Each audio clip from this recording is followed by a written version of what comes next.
Okay. Should be streaming. Let's hope it doesn't break this time. I should probably fucking check because we've had a bad track record.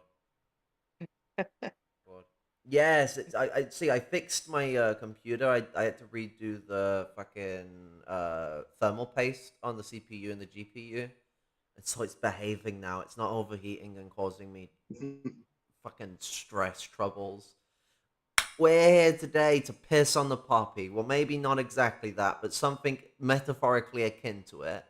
Um, you know, it's a very unprepared, out of the blue, slightly late for the UK because the 11th is over, but don't check the time code. Um, Anti-Remembrance Day stream because a lot of people don't know. A lot of people think Remembrance Day is just the victims of war. Um, Not really. No, actually, only technically. Like, if you were going to talk about like people that aren't like if we're going to talk like about individuals that are being harmed, it doesn't really give a shit about the victims of war per se. It gives a shit about people whom die victimizing through war. Like, as much as it's a tragic event that any soldier gets conscripted to fight in a war, only having a day where you mourn the soldiers kind of ignores the point as to what war actually causes as a trauma. And the day itself is an imperialist celebration. It is remembrance for imperialist conquest, and it started from this sad cry out about the imperialist Great War that dare ye European empires fight each other in squabbles in the home territories when their squabbles should be out in the colonies. And it was used as a day to slam those that did not align with the war, those that chose to stay out of the war and wanted to oppose their own countries, and for those of the oppressed nations free themselves from said countries. Remembrance Day actually was very specifically used against the Irish national liberation struggle, and so we're here to promote the burning of the poppy. Actually, the image I used for this video, the tagline for it from the Express, a wonderful, in quotation marks, newspaper, um, they said Muslim fanatics burn the poppy. I think you mean Muslims burned the poppy, and then with good reason. Like, what's the point in celebrating this Remembrance Day, even if we're gonna believe it on the morals of what it supposedly claims to be, when a genocide is happening right now? Genocides were happening when the day was originally being enacted. Like, we have not had a break from genocide for 150, maybe 200 years now. Actually, as long as the American project and the Australian project and the Canadian project and every project in Africa has been going on, we've probably had like 400 years of nonstop genocide. Like, Yeah. seriously, anyone tell me a day in the world where you think there was no genocide, and I could probably find you a genocide that was happening in Somalia, in Nigeria, in fucking Kenya, in South Africa, in Israel, Palestine, in fucking what's it? East Yemen, Timor. Timor, fucking what's it? Papua New Guinea. Um, what else is there? What's it? That's like one of that's in the well-known list of things. You've got Morocco as well. Um, all of these fucking places all over the world, like every continent, you can find places where genocide has been going on in the last like 400 years. And this 100 years ago, 109 years ago, this, oh wait, no, that was the start of the war. Mhm. 105 years ago, uh, this day was commenced as a way to push for support of the what's it of the British imperial struggle in the war, and then it became standardized around the other empires. It was specifically used as a social democratic measure to get people on the side of the British after the war and to create animosity for the non-alignment groups, the people that did not want to align with the British in any way, and so the war is a devastating crime against humanity. And this is actually what created, because there was a lot less stigma in World War One for people that didn't want to fight compared to World War Two. And this is what created so much stigma for people that did not want to be involved in another imperialist great war. The Nazis were a fucking awful problem, but those people still had a right to fucking be like, I don't want to be involved in an imperialist war. Like, at the end of the day, this mindset of like, oh, if you're not for war, you're fucking against the people, starts from this fucking period of the end of World War One. Back in those days, conscription during World War One, conscription was seen as dreadful. This was just after the British had had the Boer War, and like had been dealing with mass starvation in their military. The military was seen as a death sentence. People were forced to join. Like when you hear like, oh yeah, all these young people they came to join the military. Yeah, a lot of those people that were underage, they didn't join because they really wanted to do something for their country. A lot of them joined because they were forced to by their Yeah, family, it by the situation, by their army cadet instructors. Like they were forced into it. It wasn't just like loads of young people just came out of nowhere and wanted to join the military to protect the British Empire, which wasn't really under that much threat. Like their colonies were under threat because the World War One was actually not just fought in Europe, albeit to people's conceptions of the war. Um, so their colonies were under threat, but the Britain itself at home wasn't under threat unless you make the connections that the middle class would, that their benefits come from the benefits of bourgeois imperial domination yeah. over the world. And the middle class thrived during World War One. Most of them, you did what they could to avoid fighting and actually lived in lavish luxury, even though a Great Depression had started in 1910. The same thing happened during the 1930s when the 1927 Great Depression occurred. In Britain, there was actually, that's when the baby boomer shit started, essentially. Like, not the boomers itself, that started in the 50s, like it did with America, but the actual, like, home ownership shit that is constantly ascribed to the boomer period, that actually started in the 1930s because the middle class got to buy loads of cheap houses as the stock market was plummeting. Um, and so they started getting housed whilst poor people were being thrown on the streets.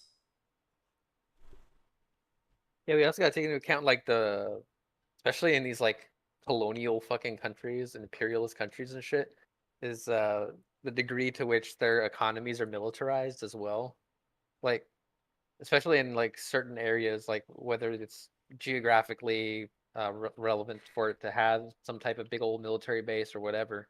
Um, like I'm just thinking of my hometown, where it's like all the biggest industries in the town are all like government shit. Like the military is number one, then it's like the police force and the border patrol. It's like these are all just fucking like government institutions, oppressive institutions of the government. But it's like there's really isn't much work other than that really in my city. I mean, we had like a 30% unemployment rate like within the last decade. Like people are either selling drugs or joining one of these oppressive fucking institutions because they want to make money for their fucking family. But Yeah. then again, Yeah. that's like part of like it just brings more to the forefront of the importance of like communists to point this stuff out and bring like a level of class consciousness to them and actually serve the people in a way that actually allows them to, provide for their families without having to support these oppressive systems. Especially given Yeah. what people don't notice is that the military itself is actually quite an open door for people to get into a middle class position because of how well it pays, and so a lot of people won't Yeah. leave the military once they join because once you leave, your chance of getting those skilled jobs that will maintain that pay, while they're higher than a lot of other people, those jobs are mostly filled. So you're gonna end up staying with the military and wanting to earn because they pay fucking good money for you to be a fucking death squad soldier. Like they pay you good money. Um, Yeah. and so a lot of people that are in poverty, they if they get a class mover mindset, the military is going to be one of the first places they go. Yeah. And Yeah. also to point out as well,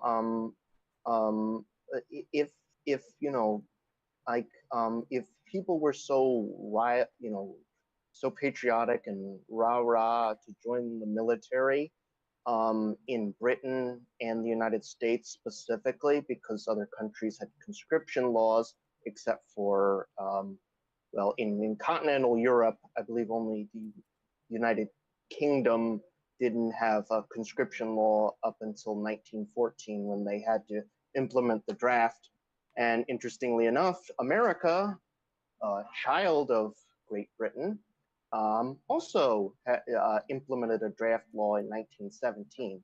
And what they don't talk about in the history books is that there was massive draft riots during this time. You can look it up. There was one in Utah, no, Oklahoma. Was it draft? 1917. Yeah. And the Green Corn Rebellion. Stuff like this that thousands of people getting arrested, hundreds of people getting arrested, and people getting killed.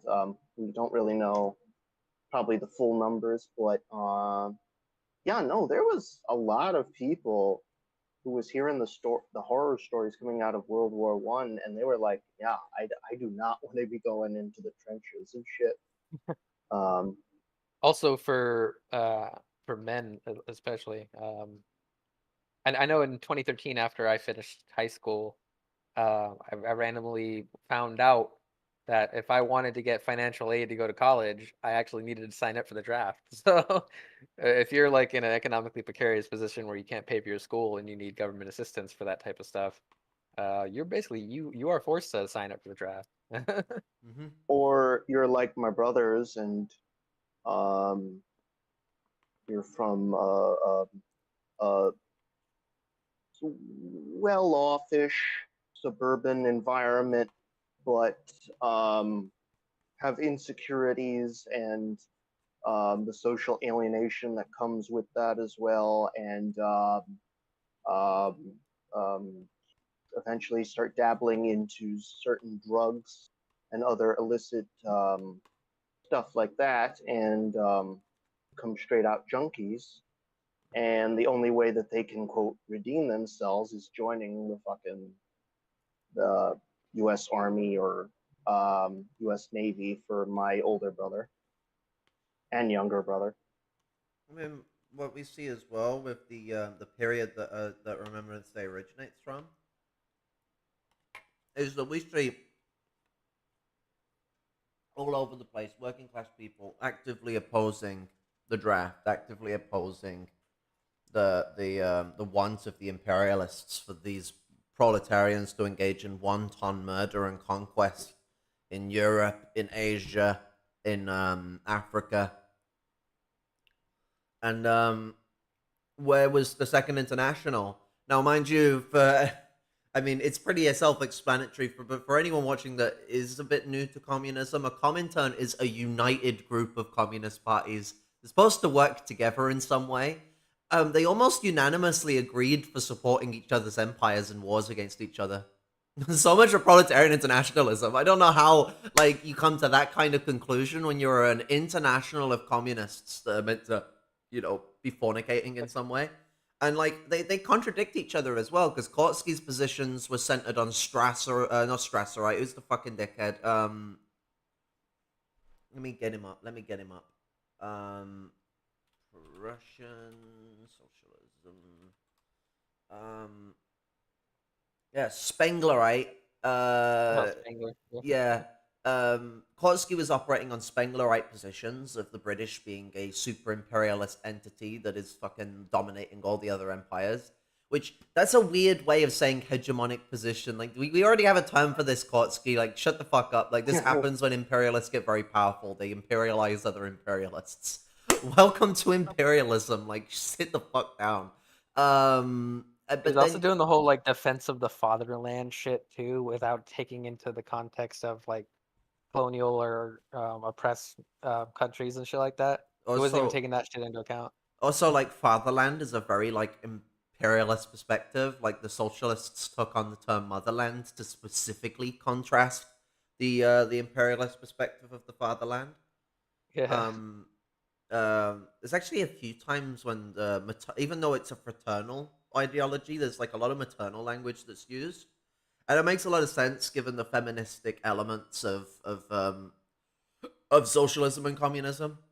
And I mean, whenever they said like the Soviet Union was like the motherland of socialism, I always felt like that was more fitting, trying to like nurture communist parties and movements around the world and stuff like that. it was I also found like it a more way fitting. of talking about the homeland as well, in a way that's more like embracing and nurturative of the growing of the Yeah. homeland as well. Like it's the Yeah, mother, like because there's like that old ingrained thing that even predates capitalism's perspective on the family, that yeah, you care and nurture for your mother because they care and nurture for you. It is old and out of date, but it is like it's like an interesting pointation of respect that most people still would naturally deviate towards. Uh, yeah, it's still an ingrained cultural phenomenon. So there's that like motherly element of the homeland nurtures the people and the people nurture the homeland. Um, yeah, but yeah, I like that use of terminology being in contrast because it just shows that differentiation of development. Kautsky didn't seem to get the message, or he got the message and chose specifically to oppose it. I go with the latter. I would, but what's it? What's interesting though that we see in the future, just to slightly have a tangent on Kautskyism, is people use the kind of positions Kautsky had in World War I. They will use that as a way to like suggest that people criticizing other empires are doing Kautskyish shit. Um, actually, I've got a protest I need to edit, and I felt like that was what was happening when I was speaking with an RCG member. That they were like suggesting to me that I was taking a Kotsky position because opposing fuck. China would give the British justification for war, and it's like because it That would is give so the stupid. people justification to agree with it, and it's like no, like no one would That's it. like fucking opposing World War I doesn't mean that like you would be neutering that by calling out. Let's say Germany did a fucking massacre somewhere, calling them out while you're in the UK isn't a further for war. It's just like, okay, those people shouldn't have been massacred, and as an internationalist, I should say something about it. I should be outspoken about these matters. China Can't even doing begin to wrap my genocide. brain around them. Like trying to justify as that being Trotskyism. It's like, if anything, their position is Trotskyist in this regard. Yeah, because they're hyper fixating specifically on just the country they're in. I Yeah, pointed this out with Lenin. I was like, Lenin still called the British and the Germans out while he was calling for a revolution and calling for non engagement with the war. Um, like, what was Lenin or Trotsky? They couldn't Yeah. answer that because they kept saying like, "Oh, we need to focus on the British matters," and then they were trying to make like Britain seem like, "Oh, well, Britain's got a bigger foothold in Africa." They actually don't. They actually don't. yeah. And I saying was that gonna say like what? and saying that Britain's crimes and China's crimes are not equatable. Okay, like Britain has a longer history there, so maybe you couldn't make an entire equation. But today, in the year of 2023, you absolutely can. And China has been engaging in all sorts of interesting things. And then they went on about like the African Union and like how a lot of African nations are accepting it and benefiting off of it. And like I was like, yeah, the compradors, like the people working in those sweatshops ain't benefiting. The Belt and No. Road Initiative is fucking Yeah, like like it. that's such a dumb thing for them to say, especially if you take it to the context of like back at like let's talk about about Thomas Sankara or some shit. Like when he was opposing French imperialism, there was a lot of other African leaders that were supporting French imperialism. It's like you could literally just switch the words China with France at that point, and that guy's argument is the same shit. It's horrible. It's this It's just idiotic support for idea compradors. that you're only supposed to criticize your own imperialist nation because it's your responsibility, and it's like they are definitely my primary responsibility, but they're not my only responsibility as an internationalist. Yeah. Yeah. Yeah. And you know what else? I'm also reminded of as well that stupid take by Politsturm about God. Palestine, where they called it a quote unquote inter-imperialist rivalry between an inter-imperialist conflict was the term they used, But and it's how? the stupidest, it's the dumbest argument ever. Um, Oh because yeah, it's when they apparently, saying because like they claimed that Russia and China were supporting Palestine, which they're not. they They're are supporting literally not. Israel. Yeah, like They people asked people them cite nicely to maintain a two-state solution, please, and that was it. And they're still selling them weapons. yes, people Yeah, like literally I think cite a Palestine two-state doesn't solution. really understand like the concept of imperialist peace. Like, did they even mention anything about China settling peace with Saudi Arabia, or quote unquote settling formally the peace between Saudi Arabia and Yemen? It's like, did they think that was a good thing or some shit? Like, I don't even know if they spoke Um, on it. Maybe they don't even understand the concept of imperialist peace. I don't know if they did, but I know that they doubled down on it again when they were called out for their bullshit. It's Um, what people appar- don't understand. Oh, sorry, go on. Apparently, the organization is ran by one guy, which is again supposed to be a communist organization, and you're acting like a An fucking organization. newspaper. Yeah, like a newspaper. Fucking I mean, like, what's it? It was supposed to be an organization, but it's ran by an individualist that thinks organization means one person. You can't yes. organize anything if there's just one person. What the fuck are you organizing? Like, like fuck. Even like fascism and cap and liberalism, which has a lot of individualism in it. Fascism actually has like a weird form of individualism that's like both um it's like social individualism. It's so weird. I can't remember what Mausley's term was for it, but fascism is a bit confused, and it kind of has to be because it has to communify itself a bit. But well, Individual collectivism, oh yeah, I think. collectivized individualism. What's it? Yeah, so like the fascism is like a semi-collectivist, semi-individualist philosophy. It's really weird and janky like that, and it's because they're trying to like strap together different parts of different ideologies to help capitalism not die. It is literally like bandaging up a broken boned person, like um but what these fuckers don't understand is that like so a ceasefire, let's say in like Palestine, a ceasefire is only beneficial so long as we support conditions that does not disarm Palestine but does disarm Israel, does not put any decree on Palestine to not engage in conflict but puts all the decrees on Israel. That is the only acceptable ceasefire. Any other Yeah. ceasefire that puts any pressure on Palestine to disarm or not engage in conflict is imperialist shit. Like, even the fucking one where it just disarms and disables Israel, that still would end up being imperialist peace until Palestine frees itself. But at least pushing for a decree that allows Palestine to continue its struggle, militarily or otherwise, is the way forward, because you don't kick out settlers without a fucking gun. Like, it never happens. South Africa could not free itself through its fucking pacifist movement. Its pacifist movement actually completely failed, as much as the imperialists will teach you otherwise in school. It failed. Nelson Mandela didn't all of a sudden come out of prison and then fucking the new South Africa, which is still an apartheid country, was born. No, there was literally fighting in the streets for years while that man was in prison. Everyone needs to stop putting it all about. It's all about what's it? Um, Nelson Mandela, and actually start thinking about the African Congress itself, because the African Congress was not just devoted to a peaceful conflict. Yeah. And there was also the other groups in South Africa that were standing up against apartheid that don't get talked about.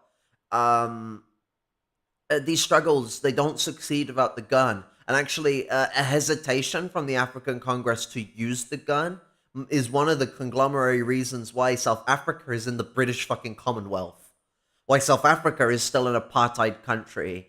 So if Palestine ended Israel through peace rather than actually Yeah. ending them by the gun, they would end up an apartheid country even if the whole name of the place was changed to Palestine. Like, so long as Israel in any formal concept or any informal concept exists, if there hasn't been a destruction of the organs of power and a demolition of the ideology of Zionism, and there will be an expulsion of many Zionists, because while there are a lot of people that definitely be able to stay, a lot of people are straight up complicit European genocidal settlers, they need to fuck off back to Europe. This isn't like, oh, you're an American descendant settler and like you could actually like have like very little connection directly to being like a militant genocidal person. These are people that moved in like the last 50 years and have been heavily complicit. They're not like the children of people that are complicit, because being a child of someone who's complicit, there's a little more leeway for you to stay, because in certain ways, it's not your fault that you're there. It is your fault if you committed to crimes, like if you committed to that fascist shit. But for a lot of people, they're there by circumstance. The people that moved there by choice, you are complicit in genocide. No other way about it. You are heavily everyone is indirectly complicit. When I'm saying complicit, I mean directly complicit. Like, and then someone who's directly complicit, fuck off back to Europe. Like, piss off. Like, you are not Like, wanted there. Like, honestly speaking, like, expulsion would probably be a blessing for these people. If some people had their way, they would be just straight up shot for some of the crimes they've done. Like, I mean, well, there's gonna have to be like a truth and reconciliation. There'll for this definitely shit. be people who get shot, like Yeah. the leaders of these kind of things. BB. Yeah, fucking BB's gonna go. Because like when we say that fascists or Nazis deserve to be shot, no one means like the soldiers of the fascists. I mean, some of them might, because they're like fucking like massive genocidal maniacs, but like we're talking like the Nazi party, we're talking like certain officers and like leading members and generals of the military, people like that who are like absolutely ingrained members of these ideological positions, because they do need to be made example of for what they are, in my opinion. Like, I don't think people that are like Hitler are retributable people. Like, as much as like most people are able to be retributed, these kind of people aren't. They're very aware of their ignorant choices. They're very aware of the decisions they've made, and they're very ingrained in their ideological positions. Like, I don't agree with rehabilitating Hitlers. I do agree with rehabilitating the people that have been deluded by your Hitlers and your Mussolinis, but I think those fuckers deserve exactly what Mussolini got. Like, but yeah, with the like, expulsion isn't gonna happen for everyone, of course. Let's not scare people too much. But it will happen for people that have a direct complicit relationship with genocide, and that does involve the people that are the direct movers, the people that have moved in their own lifetime to these places, because that choice to move in is a complicit act in these genocides. You are a homesteader, and homesteading on other people's land is a genocidal activity. Yeah. That's another I thing also I felt that was weird about that Politsturm article too, is that they were like, they seemed to think that it was like national chauvinism or something as well from Palestinians or for anybody supporting the Palestinian liberation struggle. What? About like that it was going against Israelis or some shit. It's like, what? Oh god. Isn't that the point of the struggle? I think it was like near the end of their article. They were like saying something along the lines of like, the job of communists is like not to fan the national flames or whatever, but to like bring unity between Israelis and Palestinians. Okay, Rosa. You- Okay, Rosa. God, It's fine. Maybe they It's should silly. read Lenin. Yeah, Right of Nations to Self-Determination. I've had, sorry. I'll go for it. No, I said I've had many an argument with Trotskyists in Newcastle saying, they said, well, we do support the Israeli working class. And I thought, what the fuck? I Do mean, you support like the apartheid South African working class as well? Do you support the I mean, do you support the working class who support, the working class of Nazi Germany? I mean, you could say you do insofar as when they're struggling against that Nazi regime, but what yeah, like, most of what's them got it? for it. Like, They we had don't to. support the You know. Israeli working class. We support people that turn to, like, people that are working class people in Israel that decide to side with Palestinians, which involves them not recognizing themselves as Israeli. because Israeli is Yeah. a made up thing. It's like it'd be like being in America and still identifying as an American while you're trying to shoulder with natives and black people. Yeah. It's like maybe it's the point now you should start identifying as a European and stop identifying as a Yank. Like because Yeah. I don't support Americans being within the position that they are as Americans. It's like notify yourself as the settlers that you are. Within this kind of case with America, it's most people are settlers by circumstance. So recognize the fact that circumstantially you're engaged in a society that is genocidal and turn against it. So like I support Israeli workers to turncoat, but I don't support the Israeli working class against the Palestinian people. Like they have as a member of an imperialist proletariat, and within this, considering that this is a settler situation, a labor aristocracy, they have a responsibility to betray their class position. And I know a lot of them can be in some pretty oppressed situations, but they are still a labor aristocracy by definition of their relationship to the proletariat of Palestine. So they have a responsibility if they want to be recognized for their proletarian culture, they want to be respected and loved by the communist movement. Turn against your fucking labor aristocratic position, turn against your colonial position, you fucking hapless dickheads. Like, 'cause otherwise you've not got my support, and yeah, I'm being harsh about it, and I'm acting like a cunt, because it really pisses me off, this shit, because there are a lot of self-entitled proletarians that are in this labor aristocratic position in settler colonies that think that they're just like entitled industrial proletarians that should be the center point of any communist's like idea of struggle. It's like, no, Yeah. actually fuck off. And But have you considered that those settlers in the West Bank, especially that are living in a Palestinian home, are blue collar? Mm, I think they Oh seriously my God. probably do.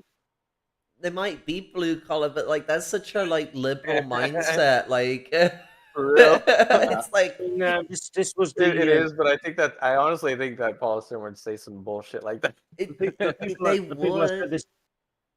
The people I was having this argument with were members of the Socialist Party of England and Wales, and they've got like Oh crews, no, prison those officers. fuckers. They've got police and prison officers amongst their ranks. So, you know, I mean, when it came to like the Irish Republican thing, I suddenly got tansplained about it, or Britsplained as I often call it, about the the Republican movement was just individual acts of terrorism, and I thought, well, okay then, oh enlightened one, what is the answer to this then? What should we do, Bigora, to be sure at the top of the fucking morning to you? And so on. And it was like, I don't remember what it was, but I think they had some kind of asinine shite about the I think it was because they've got the Socialist Party of Ireland, which is basically a puppet of theirs, I think. Not that they're much of a puppet. Yeah, it is tied with that party. Yeah. So I thought, the just permanent revolution in unison with the British working class, because they're ever so British, because Britain is great, and the British working class, Britain becoming a socialist republic. I said, the only way for Britain to become a socialist republic is to fucking die. Yeah, there is no such thing as a British Socialist Republic. That's like saying the American Soviet Union or something. It's like no, that can't exist. That's like that would be like socialism. I mean, like fucking the Soviet Union itself noticed and corrected this mistake when it initially called itself the All-Russian Soviet, and then it was like, wait a second. Russia is like a colonial thing for the other places. We kind of need to change the name because it wasn't Russia anymore. It wasn't the Russian Empire. Russia existed as a separate federal entity in this union. And so they did not name it the All Russian Soviets. They named it the Soviet Union. And then you had the Russian Federal Soviet Socialist Republic that was also in it. Actually, I think it was the Russian Soviet Federal Socialist. I don't know. It's the RSFSR. I think it is. It's a mess of an abbreviation, but this is a mistake that gets made a lot. And actually, this was something that was being pushed by people that weren't making mistakes and wanted things to be like this. The actual attempted coups and successful coup against Stalin in the 50s and the late 40s. were pushed by Russian nationalists that wanted the Soviet Union to essentially be the Russian Republic, and in essence the Russian Empire. And that's all these people want. They want to maintain the British Empire in some way, shape, or form. It's the same as the people that think Yeah. France could keep its colonies and become socialist, and then make all those colonies socialist. It's like that's not how Pretty much. socialism works. I mean, this is Yeah. the thing I've had with both like pro-Russian Z-heads and with the Trotskyists. I think the Trotskyists, I don't know, I haven't spoken with any Trots since the whole Ukraine thing came about. So, but I suspect they'll probably side with Ukraine, whereas the Z-heads will side with Russia. And this is the state of the British left. I mean, I stand by what I always said. The British left is 100% a joke. It is an absolute fucking Well, they're the veritable type of people that would cringeworthy scream pariah at us for fucking calling out Remembrance Day and call us fucking like blood seething people for calling out a day that celebrates murder. It's like, I mean, I'll make a point of saying, if you want to wear a poppy because you want to remember somebody being dead in a war, or you want to remember, and you think your intentions, I respect. I think it's misguided in wearing that fucking poppy, because the British Legion is not about, victims of war. It's about the bloody glorifying the British Empire and the British military. That's what it's about. And it doesn't. It also commemorates the black and tans of the bastards who gunned down 14 people in Derry in 1972 on the Bloody Yeah. Sunday massacre. It And doesn't. the- It doesn't call them out. It actually it commemorates them. it also commemorates Iraq, Yeah. Afghanistan, the Boer Wars. I mean, What's it? I mean, if you want to say Falklands. all people on all sides, does that include the SD-Einsatzgruppen? Or if you want to be all political, you can't win. You can't have it either way, really. Yeah, But I because mean, even if you you wanna say believe all their sides- like ideology about it, it's like, are you celebrating the Nazis too? Yeah, for well, I their mean, deaths? the Waffen Grenadier Division, the Ustashi. I mean, how far do you go? The Durler-Wenger Brigade. Oh God, they are. Durla-Wenger, I think you mean. Dulavan, Yeah, he's really bad. wasn't that a Ukrainian bunch? Dulavan. He was He was German. involved in anti-partisan activities in Belarus and Yeah. Poland. Yeah. Otto Durler Wenger. Dulavan, I think it's something Yeah, like he, that. he was Durla-Wenger. he was a literal convicted pedophile who was sent into a concentration camp, got out of a concentration camp, and then he bombed Spain, and then he started murdering thousands of civilians. Yes, I remember reading about him quite recently, but my knowledge is a bit sketchy, I have to admit.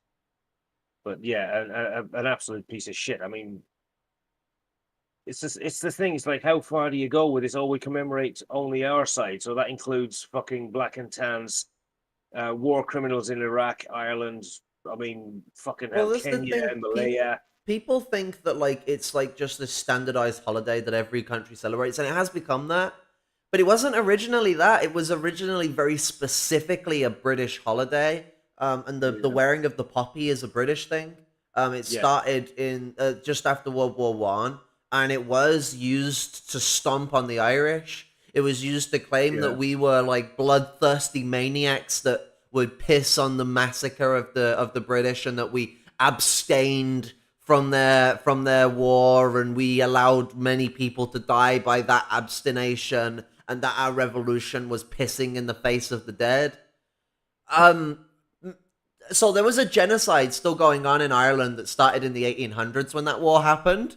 And like, technically speaking, it was a part, that wasn't really when the genocide started, but it was a specific genocide that started. It's been 800 years of genocide, but there's a very specific genocide started in Ireland in the mid 1800s. The kids called a famine, but it wasn't a famine. It was a fucking genocide. And that was still occurring at the start of the 20th century. So how about they go look at the amount of people that would have to bury fucking 7 of the 12 kids they'd have if they managed to have that many kids, because most people would die before they got to have that many kids. And most of the people dying, it was like fucking a good 70% of people getting buried were less than the age of 5. Like, this is one of the points that lays out as to why, like, we Irish Republicans, we do say we've had a very similar relationship to our brothers and sisters in Palestine because that's what Yes. they're going through right now. Like having to Yes. bury kids and having like lost so many adults that like the majority of a generation are kids that have no parents and are having to bring themselves up from ages of 6 to 12 with no family, nothing. And just like the Irish, a lot of Palestinians had to flee the Palestine proper. Millions of them had to flee to like Jordan and other. Even here in America, we have Yeah, there was I a work lot of for a Irish immigration Palestinian to America coworker. during the 1800s to early 1900s. Yeah, Yeah, what was the name of that and bill that came out recently too that Republicans introduced? There was like something like stop Arab from like refugees or some shit like that. I yeah, think it was fucking the fucking Nazi act of fucking. I don't know. They're doing some stupid shit. Yeah, it was like worded as an anti-terrorist act. yeah, it was Oh, like that's what they do. disgusting. Yeah. It's always Because all Arabs are terrorists. Yeah, and the Democrats aren't really opposing it, which is very interesting. Yeah. Very good on them to stand by the people of Palestine. Yeah. Safeguarding Americans from extremism. I think that's There what you it was go. called. That's the one.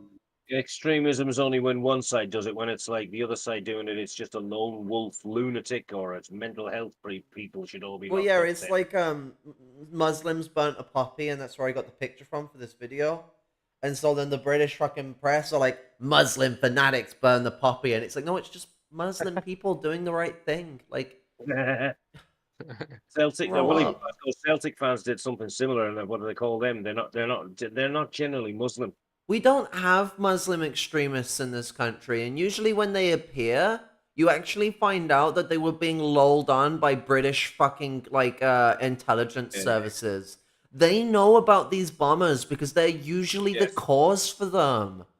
Like, and if you I- notice, a lot of them are white Muslims. They specifically try and indoctrinate white people into Muslim extremism to cause terrorism, to create fear. And if people think I'm being some crazy conspiracy theory, I'd really suggest you do some research because there's been evidence of this. It's been known, yeah. I mean, it's like every African dictator in every African country. Their chances are they've been trained by either the CIA or MI6 or the military training at Sandhurst. Is it Sandhurst? Yeah, They're Sana. all pretty much everyone is it's the same with these like Islamic fundamentalist, Wahhabist terrorists, whatever. A lot of them are white, as admittedly, as you say, but even the ones that aren't, they tend to be connected to and trained by and inspired by fucking imperialists. I mean, Yeah, the British have a specific department for this. It's what's it? It's the Department of Social and Psychological operations. It's actually a department of the military. Yeah. And they actually have like seats on places like Twitter. Like, yeah, well, isn't it? I mean, doesn't Wikipedia have isn't that got doesn't the CIA? Oh got a- yeah, no, MI6, CIA, and this department of the British military, and I think America also has a similar military department that does similar stuff to this. It would be the Psychological Warfare Division because that's what the British did. They took the Psychological Warfare Division and they converted it into a social media psychological operations force. They were actively caught using Twitter to like engage with white supremacists. The British one was. And they still have a an editorial and moderation position in Twitter. Like they can just delete Twitter posts if they want to. You know, a lot of like extremely violent Muslim types. A lot of them are former members of like whites. I mean, some of the ones who are not Asian or African tend to be like ex-white supremacists, very violent criminals. Even the ones of various ethnic backgrounds. But a lot. I mean, I've spoken to one guy once years ago on some Facebook argument where he was talking about the evils of degenerate permissive society, and he says, "Oh, I found it. I found Allah, and it's opened my eyes." He said, "I used to be a white supremacist Actually, nationalist." the type of like Islamism that they're taking up to actually comes from the more white supremacist tendencies that you can see in imperialistic Arabs. So like everyone forgets that Arab like people, they have both had an oppressed and an oppressor position in their lifetime, like as a nation. Yeah. Arabs are one of the oldest nationalities on the earth. Like Abraham was an Arab. Like He was. yeah, Abraham was an Arab from Iraq. Oh Um, yeah.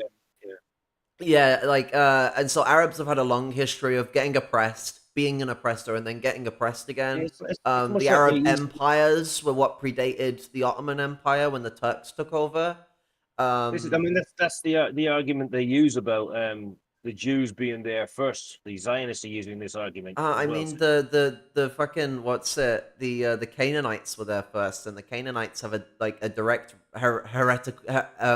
heretical relationship with Arabs because of the Arab Canaanite minglings that occurred like Yeah. 6,000 No, years I mean, ago. I'm talking about very disingenuous Zionists using Oh that yeah, word. I know, but I'm just shitting on their position because their idea Yeah. is No, nonsensical because the Jews that absolutely. first settled there were Arabs. Yeah. Exactly. Well, yeah, I mean, it's like Arabs and I Africans. when I was a kid, I didn't really understand how these this Jewish land is where the Jews originated from, and I thought, hang on, they're all like half of them are blonde and blue eyed, very European looking. That's because, well, the Jewish religion spread westwards through Europe and cross married with European people and Slavic people, and a lot of anti-Semitic tropes, like the squinty eyes and the hook nose stereotype that they use about the Jewish folk is as much a bloody European thing as it is a Western Asian thing. Yeah, The Wicked it's Witch a stereotype. stereotype that was actually made of both Muslim and Jewish people by the Spanish, and that's where it originates from, the Yeah. Castilians. When Castilian Christendom was formed, they attacked Arab people, both Islamic and Jewish, for being hooked-nosed magicians.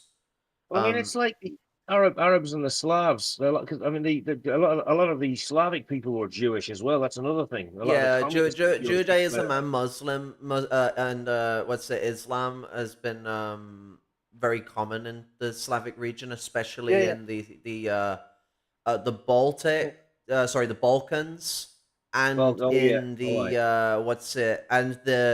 Central Asia, which has an intermingling of Asian and Slavic people. Well, I mean, what they call it Eurasia because it's a place where the cultures of what was the European culture and Asian culture very much converge. Well, I mean, Eurasia is technically speaking the entire continent because there's technically not two continents. Asia and Europe are on the same continental plate. Yeah. Well, it's technically one continent, Afro-Eurasia, if we're going to be like literal technical, but Oh, I thought Africa had its own separate tectonic plate. From what I've looked up, they're all one continent. Oh, okay, that's news to me. It was news to me when I heard that Europe and Asia was. I'm just like learning. I swear I used to be good at geography in school. Then again, British school probably didn't teach us properly. British guys. This is more geology, isn't it, as well as much as geography? Yeah. They usually slam geological stuff into geography at school, well, at least in high school. And then you go into fucking and then when you go into in high school as well they do it like this. I was going to say they do it at sixth form this way, but in high school they'll split some of the geological stuff between I think it's either chemistry or physics, and then it's geography. It's probably physics. Actually, no, it probably would end up being chemistry because it probably intertwine with like the water cycle and stuff like that, and I imagine that would usually be taught in chemistry. I couldn't see it. If they teach that in biology, that would confuse me because like surely that would be a chemical cycle. But what do I know? I'm just some fucking shithead in poverty. Talking about like tectonic plates and shit, or what I meant in like talking of like volcanoes and stuff. oh, I learned about all that shit in geology. We didn't have a geology class. We had geography, and then you had like the STEM subjects, and then you had like a few other things. Yeah, if we're talking high school, that for us that would be just earth science. y'all do like fucking 12th year in school, so your high schools work slightly different. You basically have like tertiary education slammed into secondary education. Yeah. Over here, like that kind of stuff would be more taught in tertiary education, which is like college or sixth form. College works Yeah. very differently here. It's not equatable to a university degree. It's A level stuff or B Tech. Yeah, I took geology in college. BTEC is 2 A levels, I believe. I decided to try taking on three. Is Then it- dropped a out of them BTEC is all. equivalent to Then 2 A moved levels. into politics, sociology, and music tech, and now we're here for on communist. The Oh, British government has tried to ban the teaching of socialism. Actually, they might have put the bill through. I need to speak to my old sociology teacher about it, but they yes, might be the trying to cut what? sociology, sorry, Marxism out of the sociological criterion. Isn't that like taking like half of it out completely? You might as well just ban the entire subject. Oh yeah, like Marxism is one of the biggest subjects. They do focus on neo-Marxism a lot, but like that is still like a major part of the subject because when they start talking about crime and education and stuff like that, it's kind of funny. The best thing that they can find that isn't straight up revolutionary Marxist is neo-Marxists. And I will say that like a lot of the stuff they say about crime and education is usually fairly decent. For some unknown reason why though, Thomas Sowell is taught in the neo-Marxists. I guess he maybe had like 5 years that he was a neo-Marxist. I don't know, but he's taught with those crowd. The guy comes along more like a functionalist to my position. Yeah, I've always heard the Yeah. backstory that apparently he used to be some type of Marxist, but I've never seen Yeah, anything he was actually substantive of that. he was a The whole- neo-Marxist in the 70s, I believe. Uh, Neo-Marxism is what you would most commonly call Euro-communism. Oh, that. yeah. Oh, Yeah, for yeah. fuck's A lot of people think neo-Marxism was a term made up by Jordan Peterson, but everyone forgets that Jordan Peterson came up with that term because he's got a political science degree. Like he might be just a hope madman, but he knows his shit and he's using it to his advantage. And people might want to like he not he be knows so how to naive bullshit. about it. He knows how to blather and bullshit. I don't think he knows. It's the kind of. It just He's goes to show that getting all these degrees and doctorates you can still be a fucking gobshite and idiot. Who I doesn't know mean, what he's what's talking it? about. My point is that the guy being wrong doesn't necessarily make him stupid. Like he is a Yeah, gobshite, but he knows what he's doing. Like he knows how to emotionally manipulate people and um, go through young, mostly males who are very insecure about themselves and Mhm. like that kind of like fatherly figure for these people that he probably are knows his just Oh spiritualism yes. as well. He knows yeah. all sorts of different religious history. It's actually kind of funny when Dark Synovia was like, "Well, Jordan Peterson knows nothing about Christianity or like anything like that." It's like, bro, that guy's religiously read the Bible. Like he quotes it all the time. I like this is like saying like an abusive Catholic priest doesn't know Christianity. It's like no, they're enacting Christianity. This is Christianity for you. Like if you want to find a Yeah. good form of Christianity, like I don't know, start studying the Gnostics. They don't exist anymore, but you might find something better there than what we've got now. Or look at like Yeah. oppressed groups and how they've interpreted the religion. But don't come at me with like, oh, like white people don't understand Christianity if they're opposing Palestine or they're calling for genocide. Look up the history of Christianity, you fucking kid. Yeah, it reminds me I of mean- a Call Me Ray video that I watched yesterday, where he mentioned something about like somebody had come up to him and said like, "Oh, you're still a socialist? Didn't you hear about like socialism failing in the Soviet Union?" And basically, Call Me Ray's response was like, "Do you judge Christianity based off of how Christians act, or do you base it off of the principles of Christianity?" You know, because he was basically bringing up like the revisionists and how the principles of socialism were betrayed. Socialism itself didn't fail. The people who were pretending to adhere to it did not adhere to it. They failed. So you can't say Yeah. that socialism itself failed. So he's basically making that same distinction between Christianity and Christians themselves. Yeah, because like what's it? Regardless of how the text likes to flamboyant itself, even though the text itself is full of genocidal shit, but if we're gonna take like the light-hearted position of the New Testament supposedly adds, although I would ask people to read Matthew, which is actually one of Jordan's favorite books in it, which literally just calls the world is going to be drowned in constant war and genocide for like fucking 30 odd pages. Like, go read that and then come back to me about it all. But yeah, no, if we're gonna take the lighthearted position on Christianity, the Christians that are enacting it aren't following that, and it's not because they're like not Christians. This is just how like Christianity enacts itself within European countries because of white supremacy, because of the ties Christianity has to capitalism in Europe. Like like Britain is still got a state religion of Christianity. And we also got to look at specific sects. Roman Christianity is Roman Christianity. It is always going to be Romanistic. If you want to like somehow preserve Christianity as a Christian, you might want to stop being Roman. But no, there's a lot of like people that trying to protect their own like relationship with Christianity when they see other people being bad, and their way of doing it is just stating like, "Oh, these people know nothing about these things." It's like when people think that fascists know nothing about what communism is. It's like, no, these fuckers read our shit. They hate us. And if you hate something, you should fucking understand it. Like, and they're not stupid. They know that. Most of these people are petty bourgeois intellectuals. They know that they have to understand their enemy.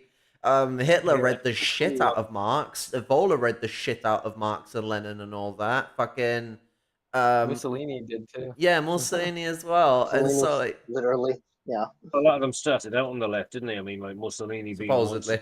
It's hard to find a copy. Supposedly. Yes. I don't know what maybe it's just like American search engines or whatever the fuck, but it's hard. I noticed in the last like year or two, it's been hard to find copies of the Doctrine of Fascism. But I know there's something in there where he literally says like fascism is like the antithesis of Marxism. It's like our goal is to destroy Marxism and everything that it stands for. It's like Yeah, it's very Marxists outspoken are- with the fact that it is taking grounds of understanding to destroy. What's it? And fascism, in the way of its doctrine, it's very strict about these matters. Nazism is the same. It's very strictly anti-communist. It's not like liberalism where it's kind of carelessly anti-communist. It's just anti-communist on a basis of purpose that communism opposes the existence of capitalism, so it just gaily opposes communism. Well, fascism is like communism is about to destroy capitalism, so it has to fight back with all of its ferocity. It uses it doesn't state capitalism so much. Because some of them pretend to be against capitalism as well. So what they say is it's destroying our civilization or our nation. Yeah, it's destroying the people. It wants to devolve the nation. It wants to remove. Kind of depends on the types of fascists too, because I always see a lot of close. I see a lot of similarities between like feudal socialists and fascists as well, because a lot of the feudal socialist criticisms of capitalism are things that Marx would have deemed revolutionary, like its tendency to break down national barriers and stuff like that. Fascists and feudal socialists alike both think that's a degenerative thing of aspect of capitalism. But although comparatively to feudalism, that is still a progressive pointation of capitalism at the same time, because that's the start of internationalism. If people don't want to accept that, that's their own problem. But like, it's bad internationalism, sure, but it is the start of internationalism. It was a progressive move from the intermediary squabbles between like not even nation states, but like regions in Europe, where like inside England you could find a war happening every now and then. Inside France you could find a war happening every now and then, and they were warring each other. Feudalism was just like diabolical. But yeah, no, fascism definitely has a neo-feudal component that does come from the feudal socialists, like the original anarchists. Everyone seems to forget that. Like, I mean, what's it? Maybe not so much with what's his name, Kropotkin, but he's like half confused most of the time, so it's hard to say where he actually sits on the table. He's definitely a petty bourgeois socialist, but Bakunin, and people like that, they were literally feudal socialists. Yeah, and anti-Semites too. Interesting mix. It's not like we've seen that anywhere else before in Europe. But Yeah, I mean yeah, it's literally in like the manifesto. Lenin talks about it in Critical Remarks of the National Question. Um, he actually even says that the breakdown of national barriers, um, or to obliterate national distinctions and assimilate nations into, together. He said that's one of the biggest driving forces of transforming capitalism to socialism. And in the manifesto, Marx would talk about like a world literature arising and a world culture, that type of stuff. National one-sidedness going away, national narrow-mindedness, all that shit, and the universal interdependence of nations. Like these are all things that he viewed as progressive, and every Marxist should view them as progressive. Many of the people who were against that shit were people like the feudal socialists. the That's people actually who something wanted that to, and Dugin, the nationalism of the petty bourgeois socialists, where they wanted to. yeah, What they don't understand is that the universality of freedom for nations, it doesn't mean that these cultures are all just going to stop existing, that everyone will just start speaking English or something, and that's the end of it, or we're all going to start speaking fucking French, and that's the end of it all. Marx actually pissed and shit on the French anarchists that believe that crap. It was like, oh, these people that think nationality should end, but then they're not coming over here and speaking to the English working class in English, coming over and just speaking French, because nationality, it's gonna dissolve and erode in a way, but at the same time, people are still like, no one's gonna just throw away their culture. Culture's gonna intermingle and grow. People will speak a multitude of languages. I really doubt that because an international way of engaging could emerge, that everyone would drop their languages and start speaking just this one language. I don't think that would happen. Um, I think that the diversity of culture would remain no matter what we do, and it would just change because it would become intermingled rather than it trying to intermingle, but society constantly building barriers between it, borders, fucking genocidal restrictions, yeah, apartheid, and all of these other things that get in the way of the intermingling of nations. yeah. It's also interesting to point out, like the difference between like Marxists and other types of socialists that have actual similarities with fascism, like the feudal socialists and all that shit. Is in Dugin's fourth political theory, he even brings it up and kind of cries like a baby about it. He says, quote, "It is telling that the lion's share of the Communist Manifesto by Marx and Engels is devoted to criticizing specifically those anti-bourgeois political philosophies that differed from Marxism. First and foremost, those that are feudal, reactionary, and nationalistic. By doing so, Marx and Engels strove to emphasize that their quote-unquote communism was directed against the bourgeoisie in a manner different from the criticism by the right-wing anti-capitalists.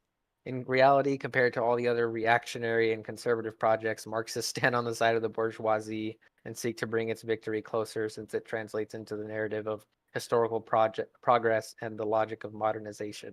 Unquote. So it's like You know he's what's literally doing that interesting is shit. the Nazis actually believed in modernism. Yeah. Oh my god. So yeah, this is actually kind of interesting. Fascism does, while it does end up supporting the bourgeoisie, like they're blaming us for what they do. Um, Yeah. Fascism itself does see itself as something different. Mussolini's fascism, maybe not so much, but the Nazis did. The Nazis thought that they were doing something that was actually a third way. And I think that's an interesting phenomenon of the petty bourgeoisie. Like the bourgeoisie, they don't fucking care for the third position. They just care for their system remaining, and they support the fascists becoming dictators. Because think about it, the normal petty bourgeois drive to become bourgeois, while it does sometimes involve becoming a politician, that's not the usual desire, is it? The liberal desire is to become an industrialist or a financier, like become a big boy capitalist, or even just run your own small business that emulates that old capitalist lifestyle. You become the mercantilist. Yeah. This desire we see in fascists that come from the petty bourgeoisie is still that desire to become bourgeois, even if they want to word it differently. But they specifically seek out becoming the government, and not in a liberal format. They seek it out in a feudal format. And I think that is very interesting. And you could argue that fascism is a form of feudal socialism. and that entity ends up being neo-feudalism, which is a capitalistic formation, more than it is a feudal one. So it's also funny that Caleb gets mad whenever you bring up neo-feudalism. Oh my god, like it fucking it's weird. read fucking Engels. He said it. Like that's where I fucking got it from. He called the petty bourgeois socialists. He called them neo-feudalists. Yeah. I think Or that like when was Haas, there's a clip of Haas saying that neo-feudalism is closer to socialism than capitalism or some shit like that. But the whole point is it's a regressive form of capitalism that intermingles feudal structures of political control and Yeah. economic organization, which interestingly formulates the most brutal form of capitalism that's ever existed. It's both a Yeah, for real. progression and a regression in capitalist development. It's really weirdly like dimorphic like that in a way that's very concerning. Yeah, that's why I found it interesting that there's articles from like the Sixth Congress of the Comintern on questions of imperialism in the colonies and shit, where they talked about how there is a very, very close link between the feudalists, feudalism and imperialism Yeah. from abroad. Yeah, they're very closely linked like that because It's because that actually allows the imperialists to get the maximum profits in these colonies. it does, and that's capitalism in its purest form. When it is that feudal capitalist mix, that's as pure as capitalism gets. That's why, like, Yeah. neo-feudalism ends up becoming so popular with fascists. The bourgeoisie love it. They love it to bits because the thing that they don't like about their very progressive system is that it doesn't suit them entirely, because to become a progressive form of capitalism, you have to give a little more to the worker. You have to create a middle class. All these things are very expensive. In feudalism, the middle class are given a role by specification. They're middle class whether you pay them enough or not. So they're secured. So feudalism already sounds more attractive, and you don't need a big one. You really just need your petty bourgeoisie and your upper labor aristocrats, and you can wipe your hands with it. You don't have to think about the rest. Because the rest Yeah, of the something that society Mussolini is wrote. stuck in this specific worker position that is declared to them essentially by birth, and are expected to work that for life. And there's this like societal cultural ideation that is formulated by the system. Liberalism does not propagate itself enough to do this. Liberal propaganda is much more centered on selling goods than it is on maintaining ideology. Yeah. And That's it's a interesting critique too you that see like from fascists. It's interesting like Mussolini and Spengler both in particular, at least that come to mind to me specifically. They very much romanticize like a militarized society because they love the idea of rank, like societal rank in systems and shit. Yeah, Like they rank and love these file. type You of, like, get your badge, They, and that's where you're at. Like, if you're first class, you're yeah, first class. they yeah. called it a bunkerocracy, if my memory serves correctly. That's Yeah. I believe that was the term that Fucking Ho's just spinning in his grave. who was the guy who was like the forerunner to Mussolini? Fuck, I can't remember his Gentile. name. Yeah. When he set up his like fascist prototype in Fuch, that one Croatian city that I can't fucking name. He called it a bunkerocracy, and specifically cited like yeah, and that's sort of like the mentality basically that they have. Like basically like from what I can remember, Spengler's idea of like a socialist of quote Prussian socialism was basically just Germany in World War One and World Yeah. War Two. Just have a total war. You're constantly at war with every other country on earth, and it's just constantly expanding the front. Yeah, it To started quote in It's been Newton a while it, since it we came from looked the at 1880s. He come up with it in the 1880s Yeah. as a way to try and combat the British. Yeah, it's been a while since me and Noob looked at Spengler, but because we had a little phase where we were reading a lot of Spengler just of all the ridiculous shit he would say. But there was something that he wrote where he literally tried to say that like that they actually had socialism during the Franco-Prussian War. Yeah. He's like, yeah, that was socialism. It's like, wow, okay, Yeah, because you see, it was putting down the communists, which is how you make socialism. yeah, Because a lot of people forget that in the Franco-Prussian War, the Germans actually worked with the French to put down the communists. Yep. yeah. They took advantage of the communists weakening the French, pretty much won the war, and then was like, "Yo, do you guys want to help deal with this problem?" Yeah, Yeah. Spengler was more on the side of like the aristocrats and shit too. Like he actually thought that Hitler's fucking National So yeah, he Socialism was thought too National proletarian. Socialism was too proletarian. Yeah. What he seems to not understand was there was a reason why National Socialism took a proletarian specification. It's like shit. For a guy who spent all of his time reading his allies and his adversaries, you'd think he'd have at least a fickle of an understanding why Hitler chose to make a National Socialism that way. Like, Yeah. he's specifically trying to compete with communists. So you're going to make it about the aristocrats. The proletariat were amassing to fucking have the aristocrats beheaded. There's a reason why the Nazis, like, even though they did restore a lot of the aristocrats, they weren't outspoken about it. Like, Yeah.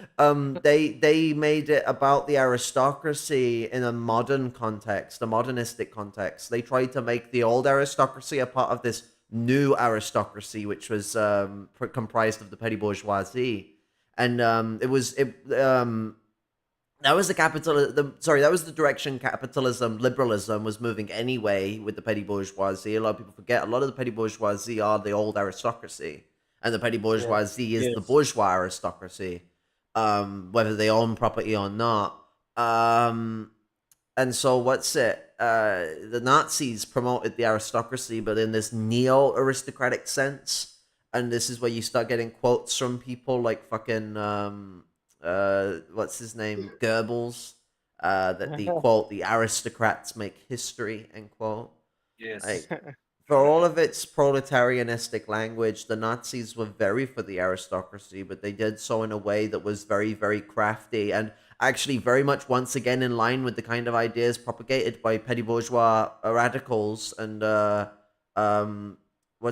petty bourgeois socialists and feudal socialists, where they push Yeah. for this idea of this homogenous society where you have your socialist intellectuals and your socialist workers. That is a fascist conceptualization. Like, you don't have It that didn't help. separation in a socialist country. That, like, yeah, there might Yeah. be like elements of like residue of capitalism that causes people to not be in like a traditionally intellectual position, but the Marxist position is literally everyone right now in this year of 2023. Everyone around the world is an intellectual in their own right. That is the Marxist position. Anyone who thinks otherwise and thinks, oh, but I know people that don't know anything about science, that's not being an intellectual. If I can tell you all of the characters that have ever existed in the Mario Game Boy games, I am an intellectual about Mario.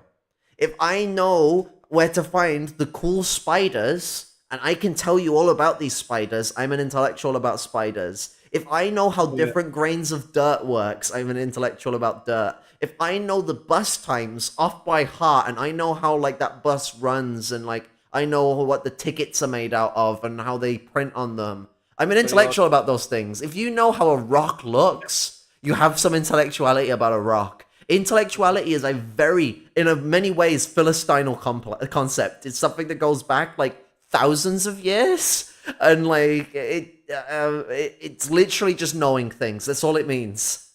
It's not some special like you're a super knowledgeable boy.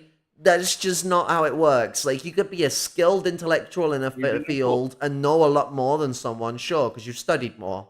But it doesn't mean that those other people aren't intellectuals. Heck, it doesn't mean that those people can't be an intellectual in your field. They just might not have like a certain element of study in your area, and they might be more studied in another. They might not have as much study as loads of other people, because intellectuals have to learn, develop, train, grow. But everyone is an intellectual in society.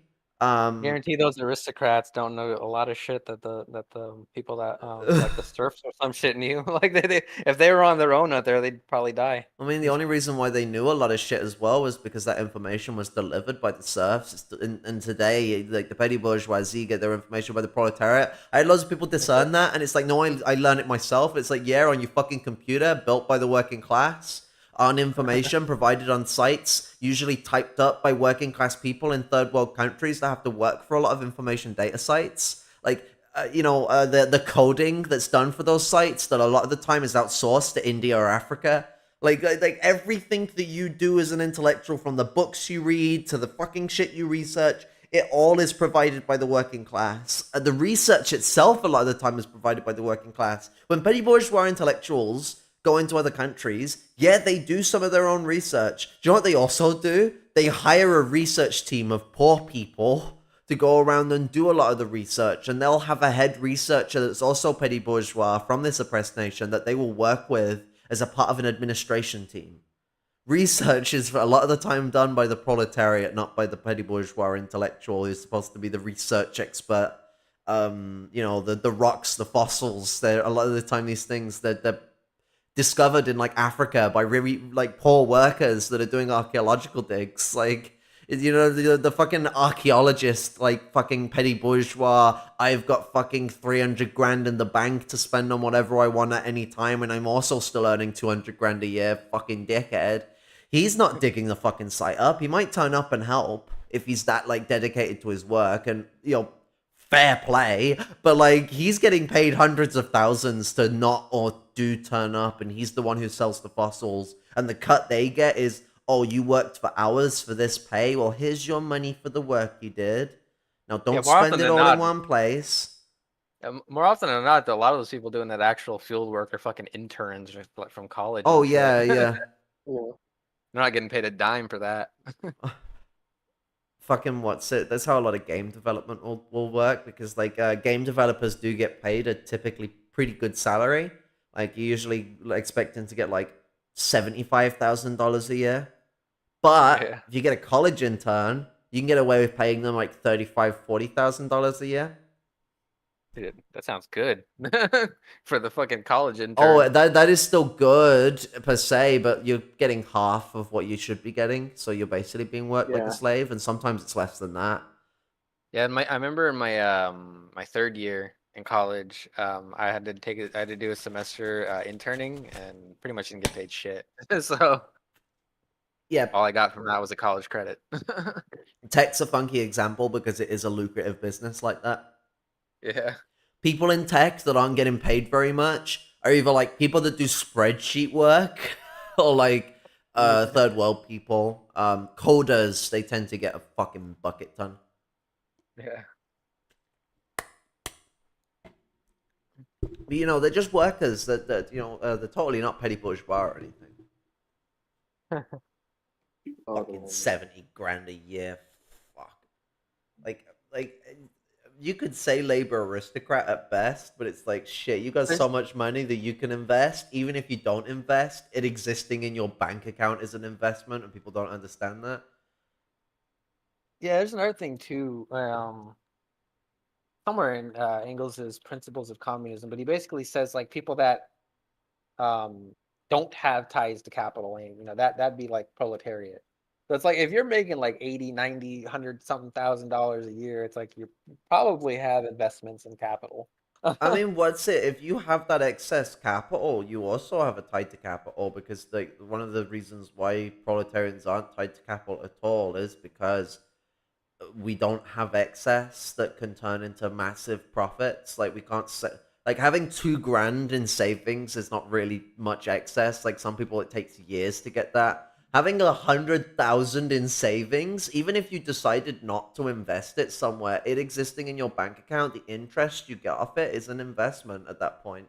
But if you get 5% interest of £100,000, like, you're getting like fucking a good chunk of money every year just having that much money in the bank. And you could actually get a high interest bank account once you've got 100 grand in your bank, and could be earning like fucking like 10% interest on it, or like 13% interest. And then look at you now, you're getting like chunks of money in. And then there's like different types of savings accounts that can give you even bigger interest, and like these things are points of investment when you have that chunk of money.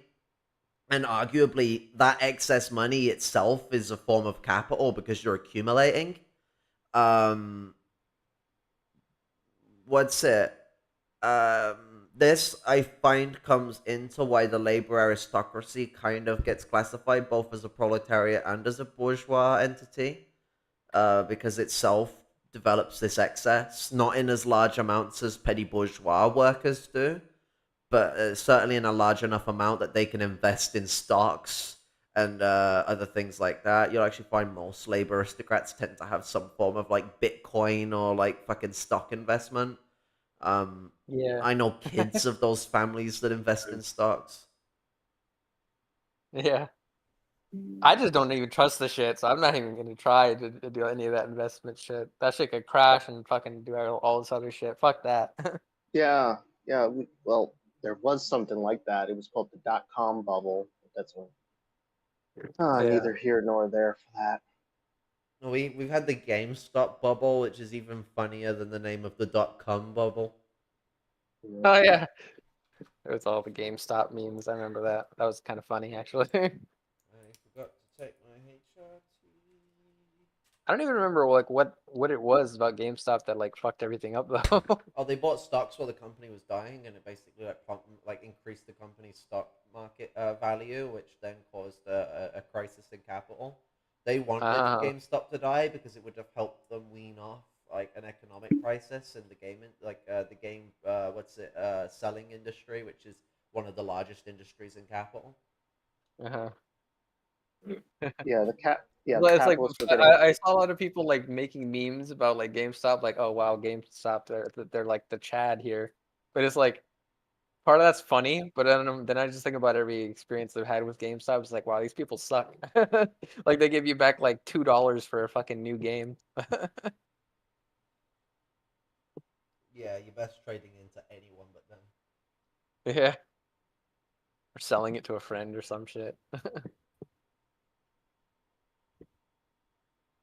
Yeah, also in that discussions of the labor aristocracy earlier with regards to Israel's proletariat, a pointation of understanding as to why we aren't supporting this group.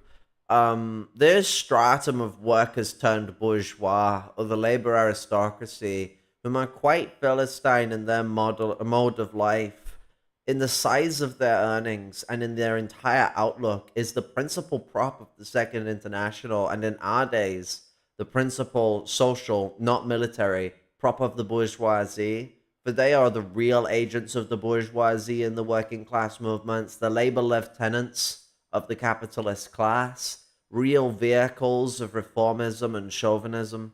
In the civil war between the proletariat and the bourgeoisie, they inevitably, and in no small number, take the side of the bourgeoisie, the vassales against the communards. Yeah. That's a base Lenin quote too.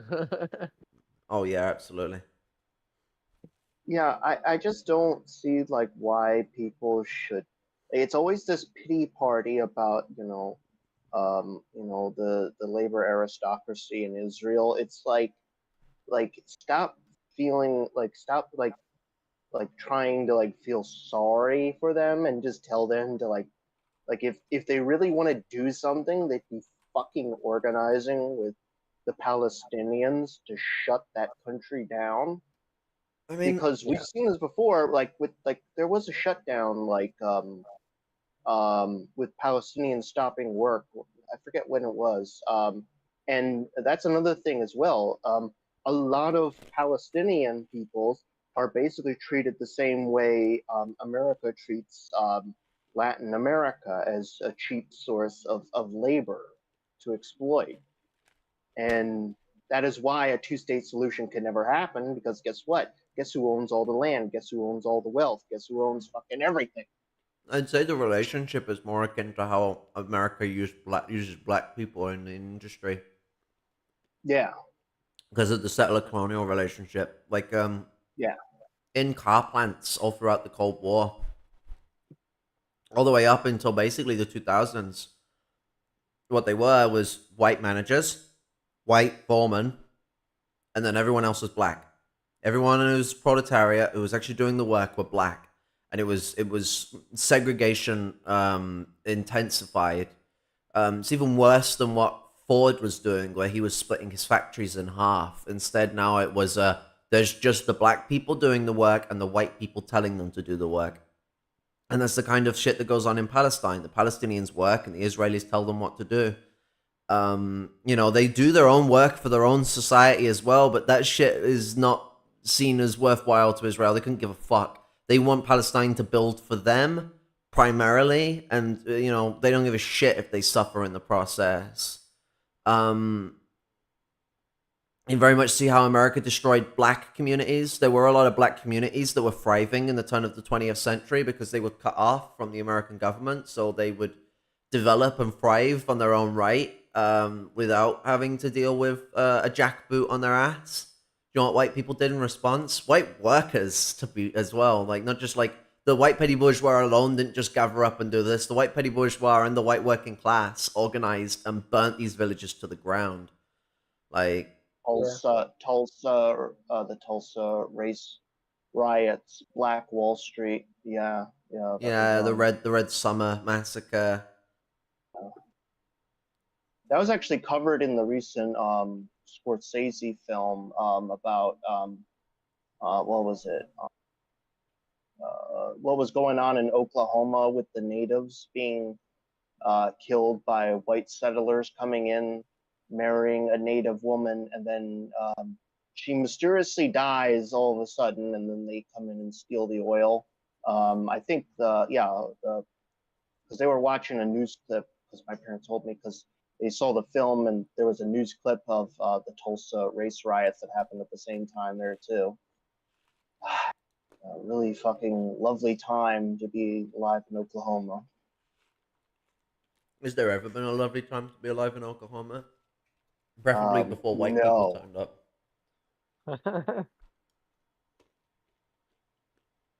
There's also the fucking even the people that are supposedly supposed to be like allies of oppressed nations and shit. Like I'm thinking of like how the white feminist movement in particular, the early white feminist movement, they refused to come out in solidarity with black workers, get to go against lynching in the South and shit.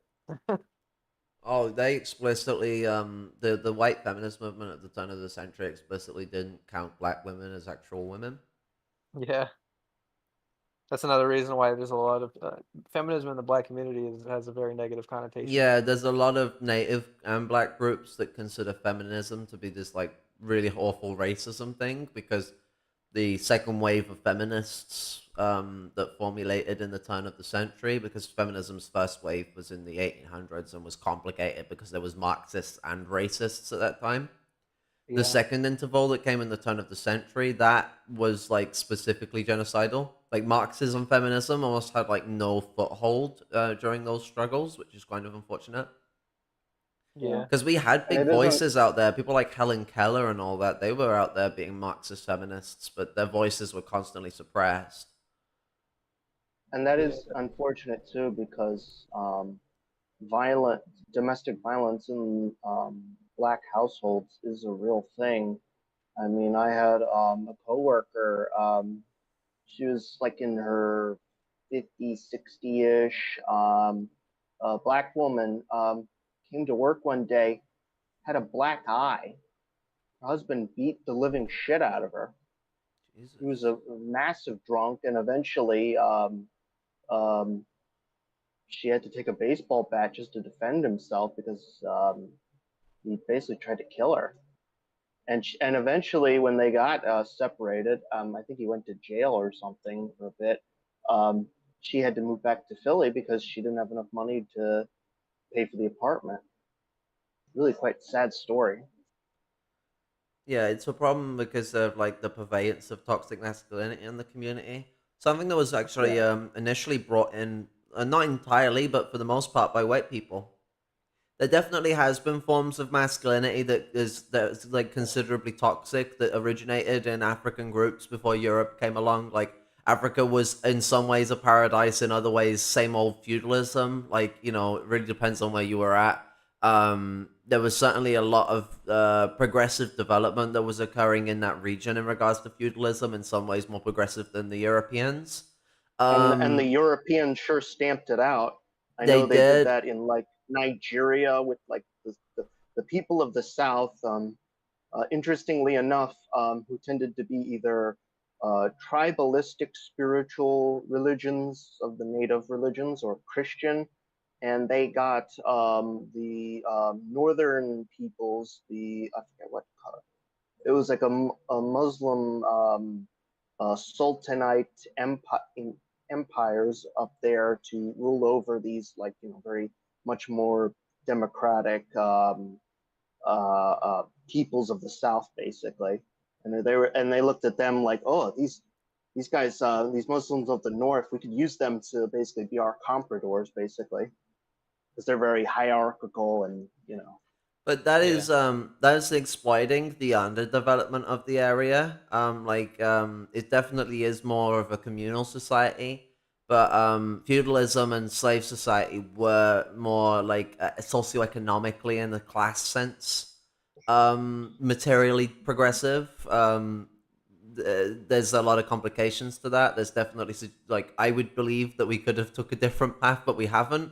What I mean is that like there were forms of feudalism like near the Nile that were very very robust and developed forms of serfdom society that existed, and those societies aren't really considered when people think of Africa. When people think of Africa, they usually think of tribalism.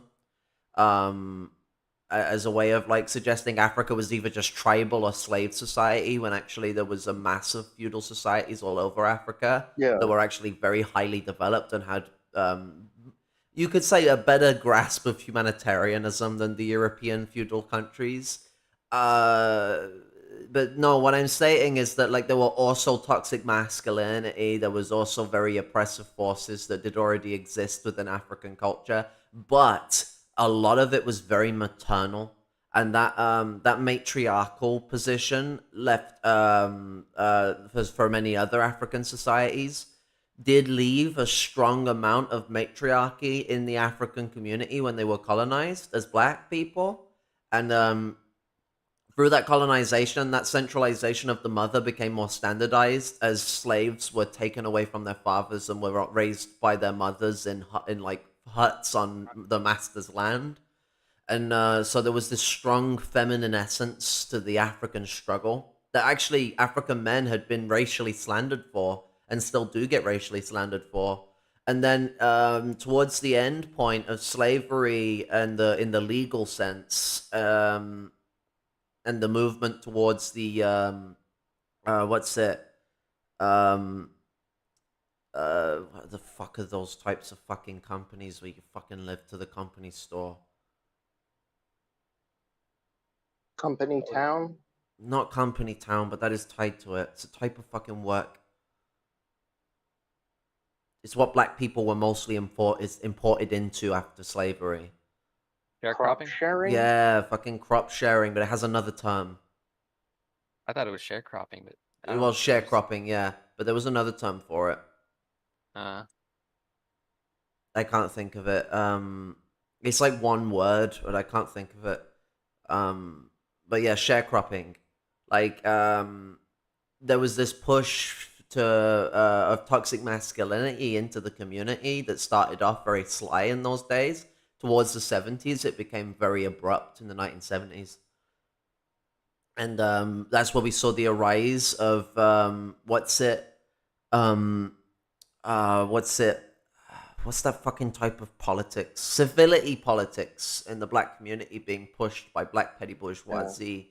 And that really advanced the push for masculinity as a drive, like toxic masculinity as a drive within the black community. The successful black man being the ideal form of blackness in the civility politics of the black petty bourgeoisie.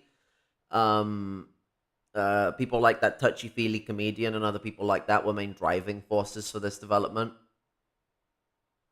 Can't remember his fucking name. The guy who makes all the funny noises. Cosby. Yeah, Cosby. People like Cosby are fine examples of this. And this became that archetypical, the black man needs to take up the more masculine presence and stop being so feminine and wussy about their position, stop crying about being in poverty all the time, and just work your ass off and be a strong man about it. And that mindset is now one of the things that massively permeates in the internalized like racism of black people against themselves, is that the black man needs to take up a more toxic masculine role so that his masculinity isn't being like challenged by an innate femininity to his environment, and that increases violence because how dare you suggest I behave in a way that would make me seem weak becomes the mindset because they have to be strong because being strong is being successful. Yeah. And that's the thing that permeates through men generally, but it only further extenuates itself to oppress nations even further, especially Yeah, because it's systemically even harder for them to achieve this like fucking idealized masculinity, toxic fucking masculine bullshit. and because it's idealized in the colonizer, it's something to mirror that would give them greater acceptance. Yeah. Sometimes things end up being more blunt about this as well. In during the period of the Great Family, the Great Famine, they were paying Irish families to not teach their kids Irish. Like, oh, you want food? You want to survive? Well, if you stop teaching your kids Irish and start teaching them English, we might be able to help you out. Yeah. That was the goal. That's why Churchill kept going on about like, oh, well, the biggest problem with the Irish is their unwillingness to speak English. England wanted to do what they've been doing in Comrie, which is making it English. England is considered Comrie not its own country until like it was like the mid 1800s. They considered it to just be England. Like even though Cymru has considered itself not England, England has always just considered Cymru part of England and Wales, which just means England as far as the English are concerned. A lot of English people don't even know that Cymru is its own country. Like they just think Wales is a place. Um, Yeah. and what's it? It's why like England would just invade territories and take it for itself using soft power and hard power to take it. Like Liverpool was just taken. It was just one time decided to be taken and become a part of England, and now everyone thinks it's like an English city that's always been in England. It's always been a part of the place. It's an important historical city of England. It's like the only important history relative to England is them stealing it then using it as an Yeah. industrial center. What's it, Speaking of 200, like 300 having years English as a later? second language, I do find it kind of funny that in the U.S., especially here in the Southwest, there's a lot of reports of um, students that are like basically of Latino descent to they're being placed forcibly in ESL classes even if they don't even know Spanish. I remember I had to take an ESL class when I was younger, and I don't even really know Spanish that much. I always that's like super silly shit. They're basically just like what's the word for it when like police identify you and shit Yeah, based it's on your racial skin color. profiling. Yeah, Yeah. yeah, that's what they're doing basically. It's like the racial profiling. It's like, If did you you consider asking us if we even know Spanish or if we have trouble with English or anything like that? Like, what made you think I no, needed this class? no, they just assume like that. Yeah. But you have Latin It's heritage. It kind of means you weird. must innately know the language. It's in your genes. Oh What was that? god. Your mic was cutting out. They would say it's in your genes. Uh, uh, I can feel the soul of my nation in my blood, as fucking Hitler would say. uh, Fucking stupid shit.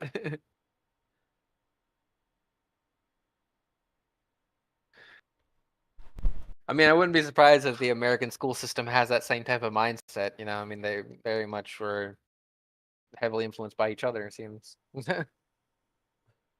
yeah. A lot of uh, a lot of um a lot of society is like heavily fueled by eugenics, so it's to no surprise the school system Yeah. absolutely was. I mean, it was only 40, 50 years ago that they were doing the tripartite exam here, which is the fucking IQ test, the under 11s test, where they run you through a really, really hard test that not even adults can do very well, and it determined what education you would go into.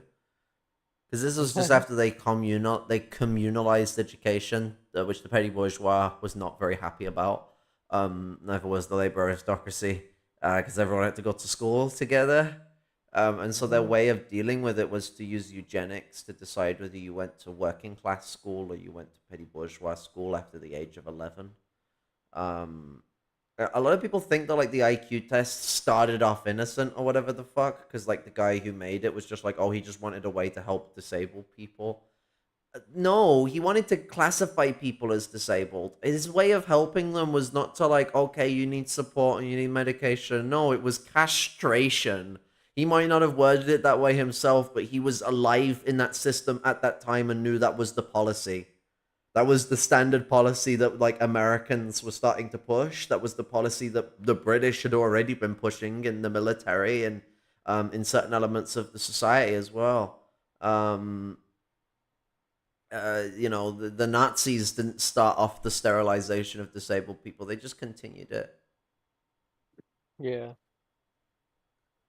On the point And about the let's not even talk about like the fucking dark, disgusting history of the United States and their treatment of anybody that's has any type of disability or whatever. That shit is horrible. yeah, the British have a similar history. Yeah. What's it? Lobotomization, fucking forced drug testing. Yeah, no worries, Red Fenian. Like, get yourself some rest. Yeah.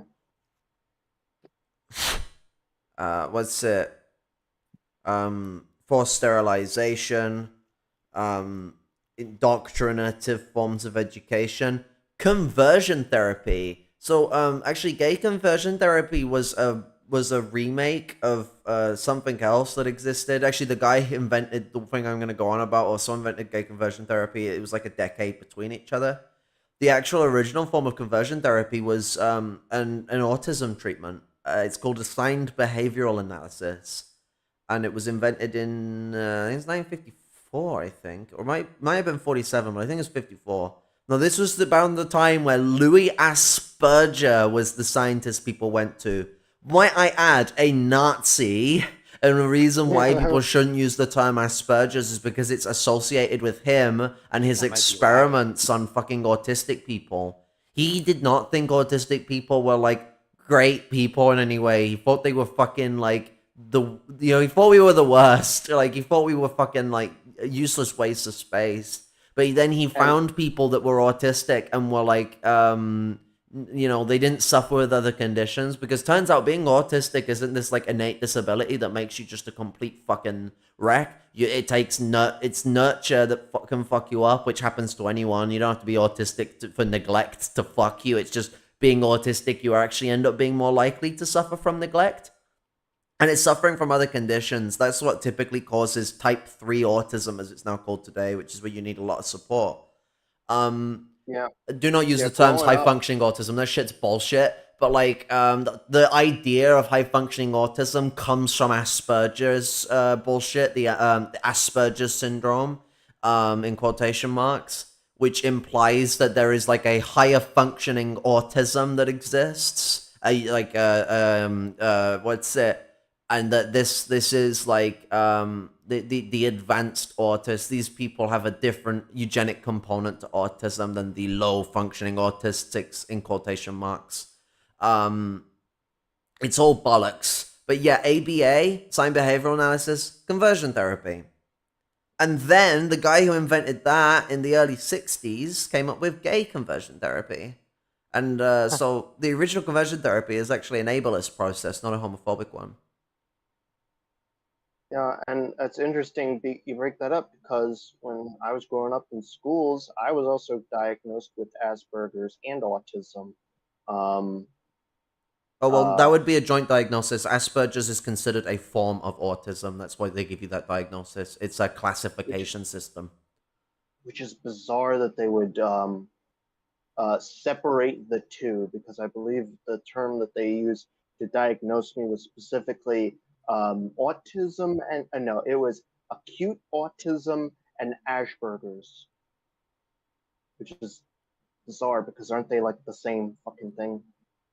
Kind of. The reason why they make it separate is they're trying to say, okay, you have severe autistic tendencies, but you are also a high functioning autistic. And that's the terms they still use today to replace Asperger's syndrome. What they'll say is, oh, you're high functioning autism. And then people that don't have it or have like acute autism and no Asperger's, they'll then diagnose you with like low functioning or acute autistic syndrome. Um, they're all bullshit definitions. There's no such thing as low functioning autism. There's certainly no such thing as high functioning autism.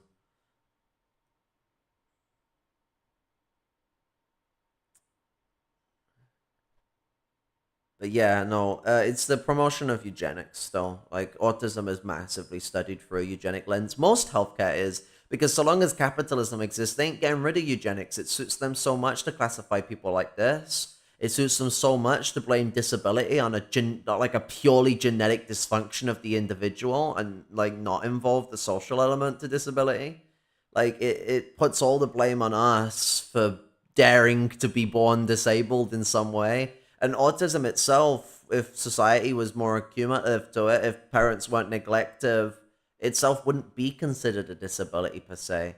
Because from my understanding, a lot of the big problems, the social issues and struggles around that, and like the struggles for us to operate in the like educational and work environments, the latter part that comes from a poor integration into society. The former part comes from both the poor integration into society and the typicalities of neglect. Like, you don't just develop a communication disability out of nowhere. Like, you either have another condition that's causing it, like Tourette syndrome, for example, can cause problems with communication, or you have neglect and trauma, and that's lowering your capacity to communicate. Because the one thing that suggests that this is definitely a nurture problem is there are many autistic people out there that don't have an ounce of an issue with communication. Like, the trait system obviously takes a play, but I think a lot of those traits around communication are not an innate part of autism as a neurological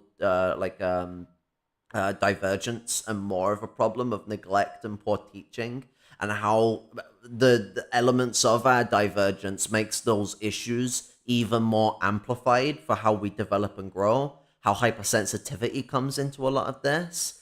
I got loads of studies I want to write on these things. Like, there's a lot of misunderstanding about the sociological elements of autism that just going to get pushed aside for this constant speak of genetics. Yeah, it's a neurological condition. It affects the spine and the brain. I know there's a lot of genetic components to it, but those genetic components don't exist in a vacuum. It very much is, Yeah. as far as anyone would understand, an epigenetic condition. So while it does have a genetic origin, it is certainly environmentally enforced. It is not something that just spawns out of nowhere.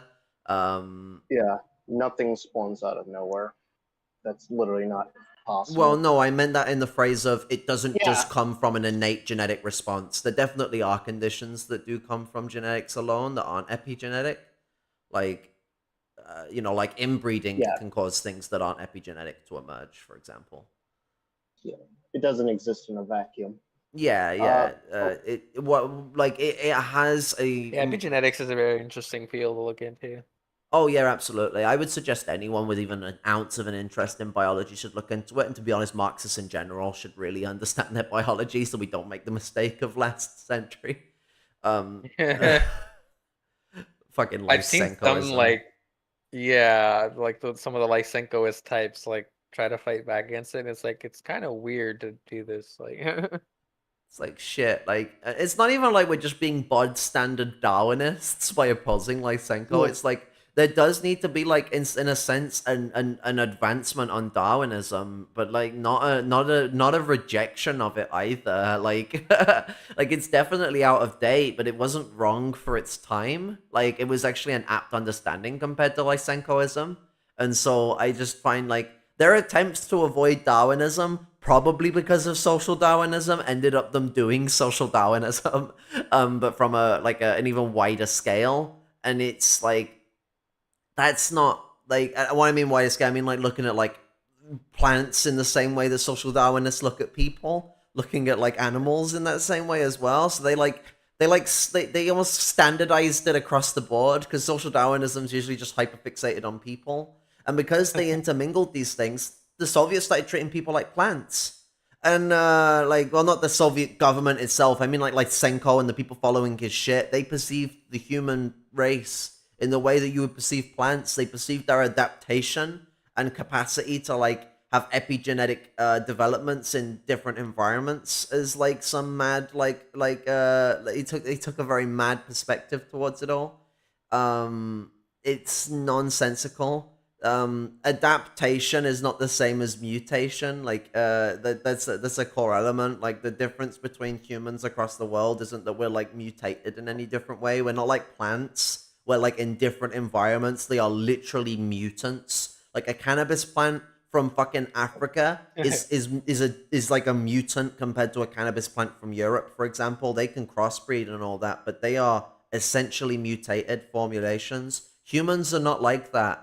I'm not mutated from African people. I have different adaptations to my environment that just mean that like, oh, I could move to a different environment and I could adapt to that environment. That's all it is. It's like having a Labrador in Scotland and like having a Labrador in fucking Canada.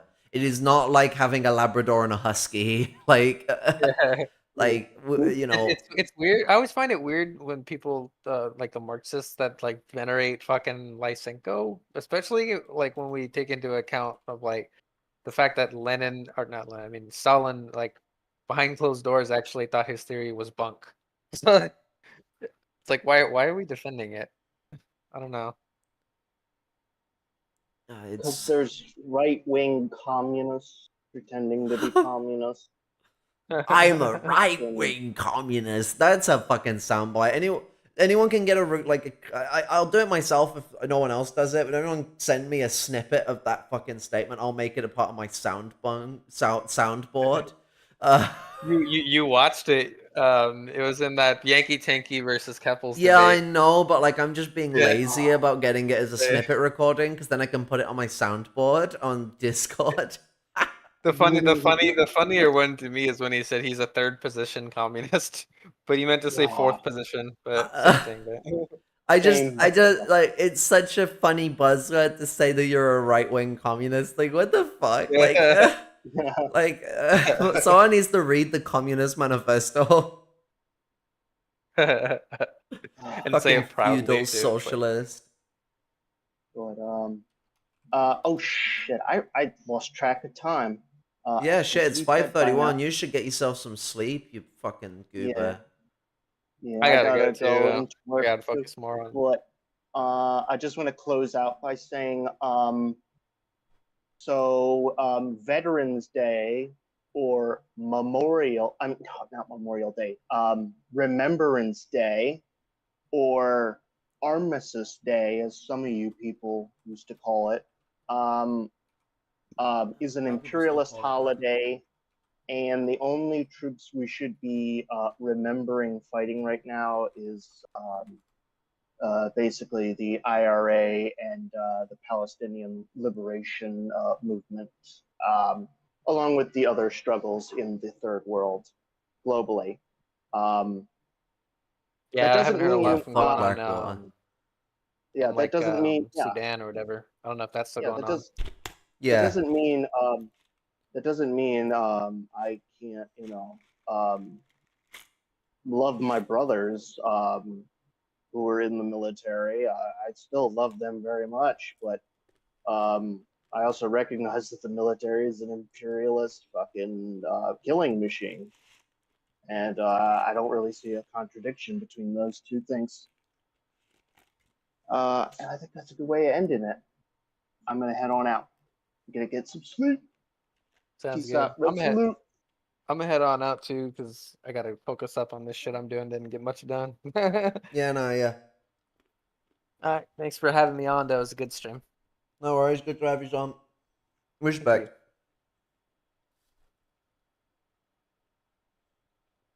Hello, it's me.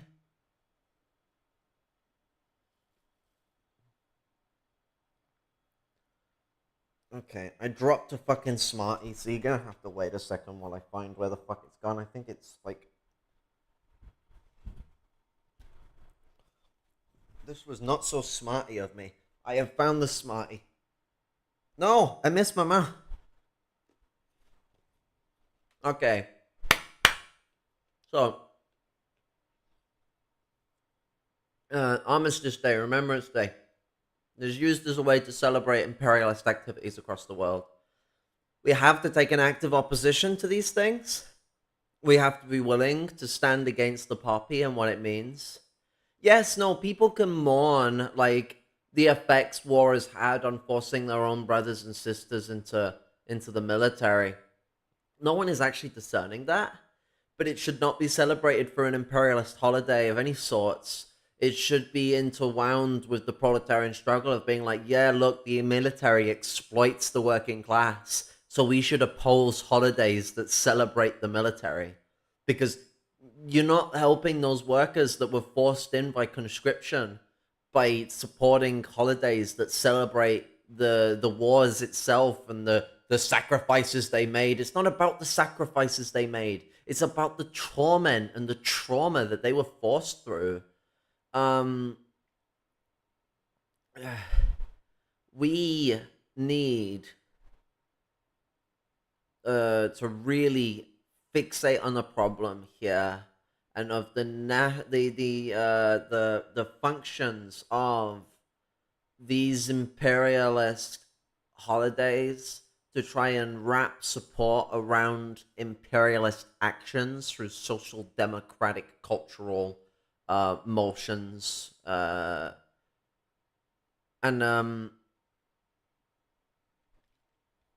what's it? And the talk of Israel and Palestine has come up, and the talk of the labor aristocratic relationship between them. And you've got some Trotskyists saying that, oh, you need to support the working class of Israel.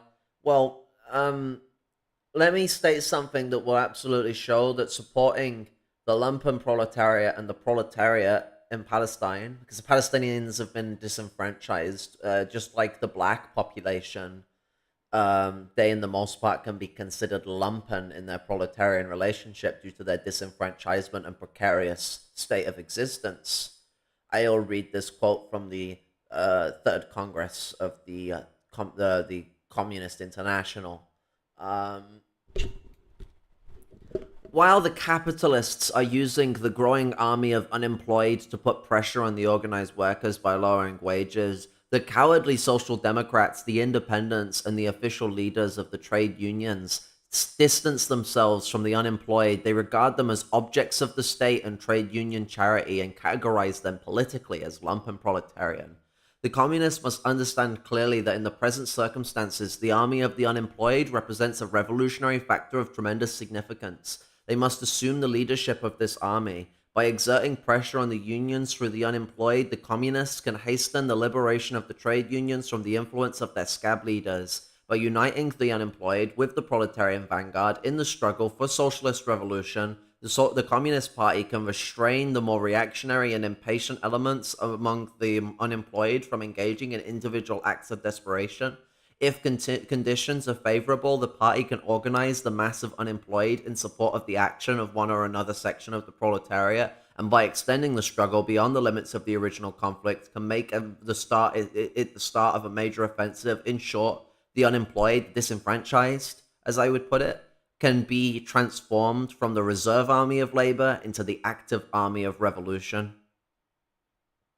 By actively defending this layer of the working class, by supporting the most oppressed section of the proletariat, the communist parties are not championing one layer of the workers at the expense of the others, but are furthering the interests of the working class as a whole.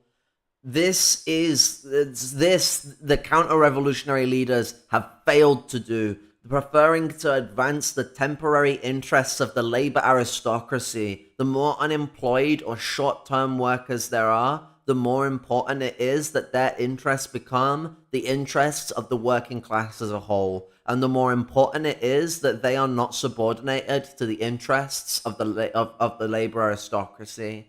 Those who promote the interests of the labor aristocracy, either counterposing or simply ignoring the interests of the unemployed, destroy the unity of the working classes and are pursuing a policy that has counter-revolutionary consequences. the Communist Party, as the representatives of the interests of the working class as a whole, cannot merely recognize these common interests verbally and argue for them in its propaganda. It can only effectively represent those interests if it disregards the opposition of the labor aristocracy, and when opportunities arise, leads the most oppressed and downtrodden workers into action. I mean, we see that with communist parties in Palestine, with the working class support that they have in those countries against the Israeli settlers. If the Israeli settlers really are like the working class there are really going to be on the side of like any form of like working class solidarity, that they matter in any way, they would have to support the Palestinian proletariat actively against Israel and its existence. They are a privileged proletariat, and so but like they do have forms of exploitation against them. It's not going to end if you support them in some way of them maintaining their labor aristocratic position of the Palestinians, because a conflict between the Palestinians and the Israelis could harm the Israeli proletariat that is actually a labor aristocracy that is complicit in genocide against the Palestinians. If those workers want an end to their oppressive relationship, they would be siding with the anti-colonial struggle of the Palestinian people, just as if white workers in America really want their freedom from the shackles of capitalism, they would be shoulder to shoulder with the black struggle to end white supremacy and end the control that white Europeans have over the black nation. They would be shoulder to shoulder in that struggle. Like, that's the way forward. There is no other way out. So to any Trotskyists pushing these ideas, like even in this context, it's confound, and we can make the dynamic between the unemployed proletarians considered lumpen and the labor aristocracy in this example as a very contemporary like interchangeability with the colonial relationships in settler colonies. That the labor aristocratic white settlers, they like these proletarians, they have a specifically oppressive relationship in relation to the colonized working class, and so a support of them in any way, especially in a lieu of them being like settlers, is not how that operates. They have to move to support the Palestinian struggle. These labor aristocrats have to move to support the oppressed nations that are the proletariat in large swaths of these countries. And I mean like the actual like specific stratum that is downright the proletariat, not the labor aristocratic workers turned bourgeois. Like these matters are incredibly important for these struggles, because we do support the movement of all the workers, but for that to work, it involves those of the privileged sector, those of the bourgeoisified proletariat, to turn against their privilege, like to side with the most disenfranchised sectors of the proletariat. So in the struggle of Palestine, that is a core element that has to occur. These settlers need to betray their settlerism. Otherwise, like, no, I haven't got a shred of fucking tear for them at that point. If they ain't gonna betray their settlerism, they're as good as a Nazi. Like, you're an active settler on a settler colonial land that's committing very aggressive genocide. Like, you've got to be at least somewhat fucking half aware of the situation, if not fully. Like how could you be so blind to it when wanton murder happens? People will just casually talk about Palestine needing to be obliterated off the face of the earth if you ask them about the Palestine-Israeli situation. Some of them will even tell you there's no such thing as a Palestinian. Like, this is not like some rare cultural phenomenon people aren't aware of. It's like what's it? It's like the police. Like, if I see a social democrat trying to claim that, like, the police are kind of okay and all that, and harsh anti-cop stuff, it's just gonna turn people off. It's like, or they'll say that, police don't know what they're getting into. It's like, these days, this shit's kind of quite public. I could understand someone falling for the propaganda that some of them are good, but there's a lot of bad eggs. I can understand the liberal buying that shit. I couldn't understand someone who calls himself some socialist of some kind, or even these fake socialists, these social democrats, and like these the knockoff versions of anarchism that aren't quite anarchistic. Yeah, those types of people are supposed to be much more like advanced in their understanding of the relations of capital, and should be more advanced in their understanding of the police than a liberal would be. Because like liberals, they're gonna come to a different side. We've got to pull them over. They're learning and stuff. Like a social democrat, is someone who is learned in many ways. Everyone's still learning. You're always learning over time. But like an actual like petty bourgeois social democrat, they have learned their way to these interests. And if they're claiming to be some fucking flavor of socialist, usually a centrist socialist or whatever the fuck, or alt left, nice use of fascist terminology, they should be a little more aware of these things, and I feel they are. I feel they make counterposing positions that allow them to protect a fascistic formulation of the state. And so in these kind of environments, like where police brutality is so rough that like even people that want to support the police, like they're either making an active decision to support something they know does harsh stuff but they think it's justified, or they are like they have that liberal position where they think, oh, but like some of them think they're doing an honest job and they're okay, and like they're kind of just there's bad eggs because of the type of people that get into these jobs. They don't really make the full connection because liberals are a little bit fucking gobshitey. And then you've got the social democratic position, which is like trying to reinforce a support of them through this idealization of the good elements that could reform the police. The liberals don't really think too much about it. They think the police commit atrocities, but they don't make the connection to capital. They think it's like an inherent issue with the police. And so the social democrats have a lot of pull with liberals because they advertise to the liberals that like, oh, we can reform the police. You see this problem that you're seeing? It's not as epidemic as the Marxists are telling you. It's not that like everyone is complicit in this. It's just that there's some bad eggs, and we can reform it, and we can fix it. Liberals can be pulled to our ideas as well because we can explain to them that these things are fascistic elements and other stuff like that. The liberals in the settler society tend to be more of a rarity. What you tend to get is more people that are committed towards fascistic ideas and social fascist ideas, where there's a reinforcement of the police's brutality, either through this concept of reformism of the brutal politics or through a endorsement of it. And those that take the liberal position, for the most part, end up getting pulled to the fascist or social fascist position because communist presence in settler colonies either tends to be itself a social fascist joke that isn't an actual communist party, or they end up being very rare small parties that don't do too well, usually because of themselves being very insular and somewhat revisionist. Um, and like kind of two-faced revisionism, where they'll seem like they're anti-revisionists, but then the spin of the coat. Um, and so like in this situation, it's like you can't rely on settler communists to really sort this shit out entirely. They need to. There needs to definitely be like anti-Israeli Israelis that formulate like anti-colonial communist parties that want to join the Palestinian struggle. It wouldn't surprise me if there's some small groups that do that.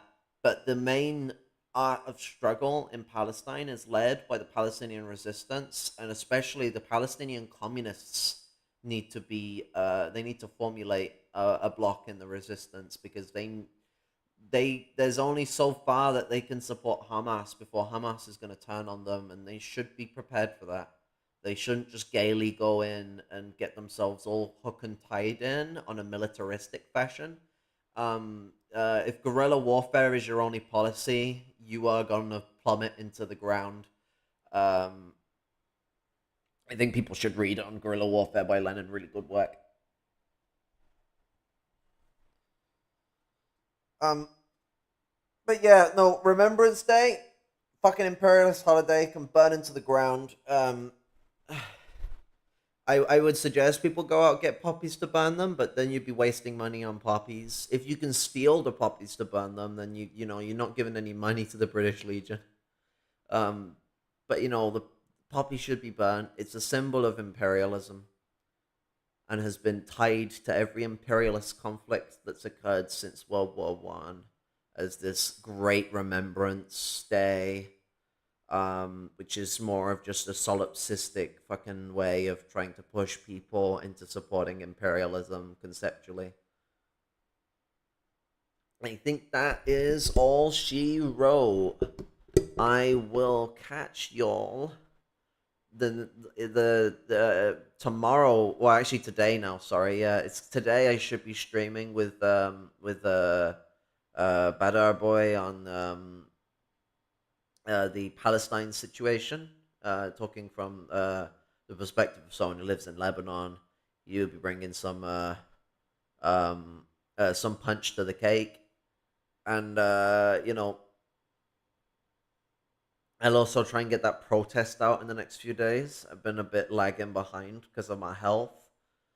Dealing with a few different crises at the moment, but I will. I got my laptop is like just over there. My cheap i5 laptop I've got. And that will be I'll be sitting in my chair and editing on that in the next few days. Other than that, I'll catch y'all later. Red salute and stay frosty and fuck the British and fuck imperialism. Where's my mouse gone? Oh, my mouse doesn't work. I can't end the stream. You're stuck with me now. This is your future. Okay. Ciao.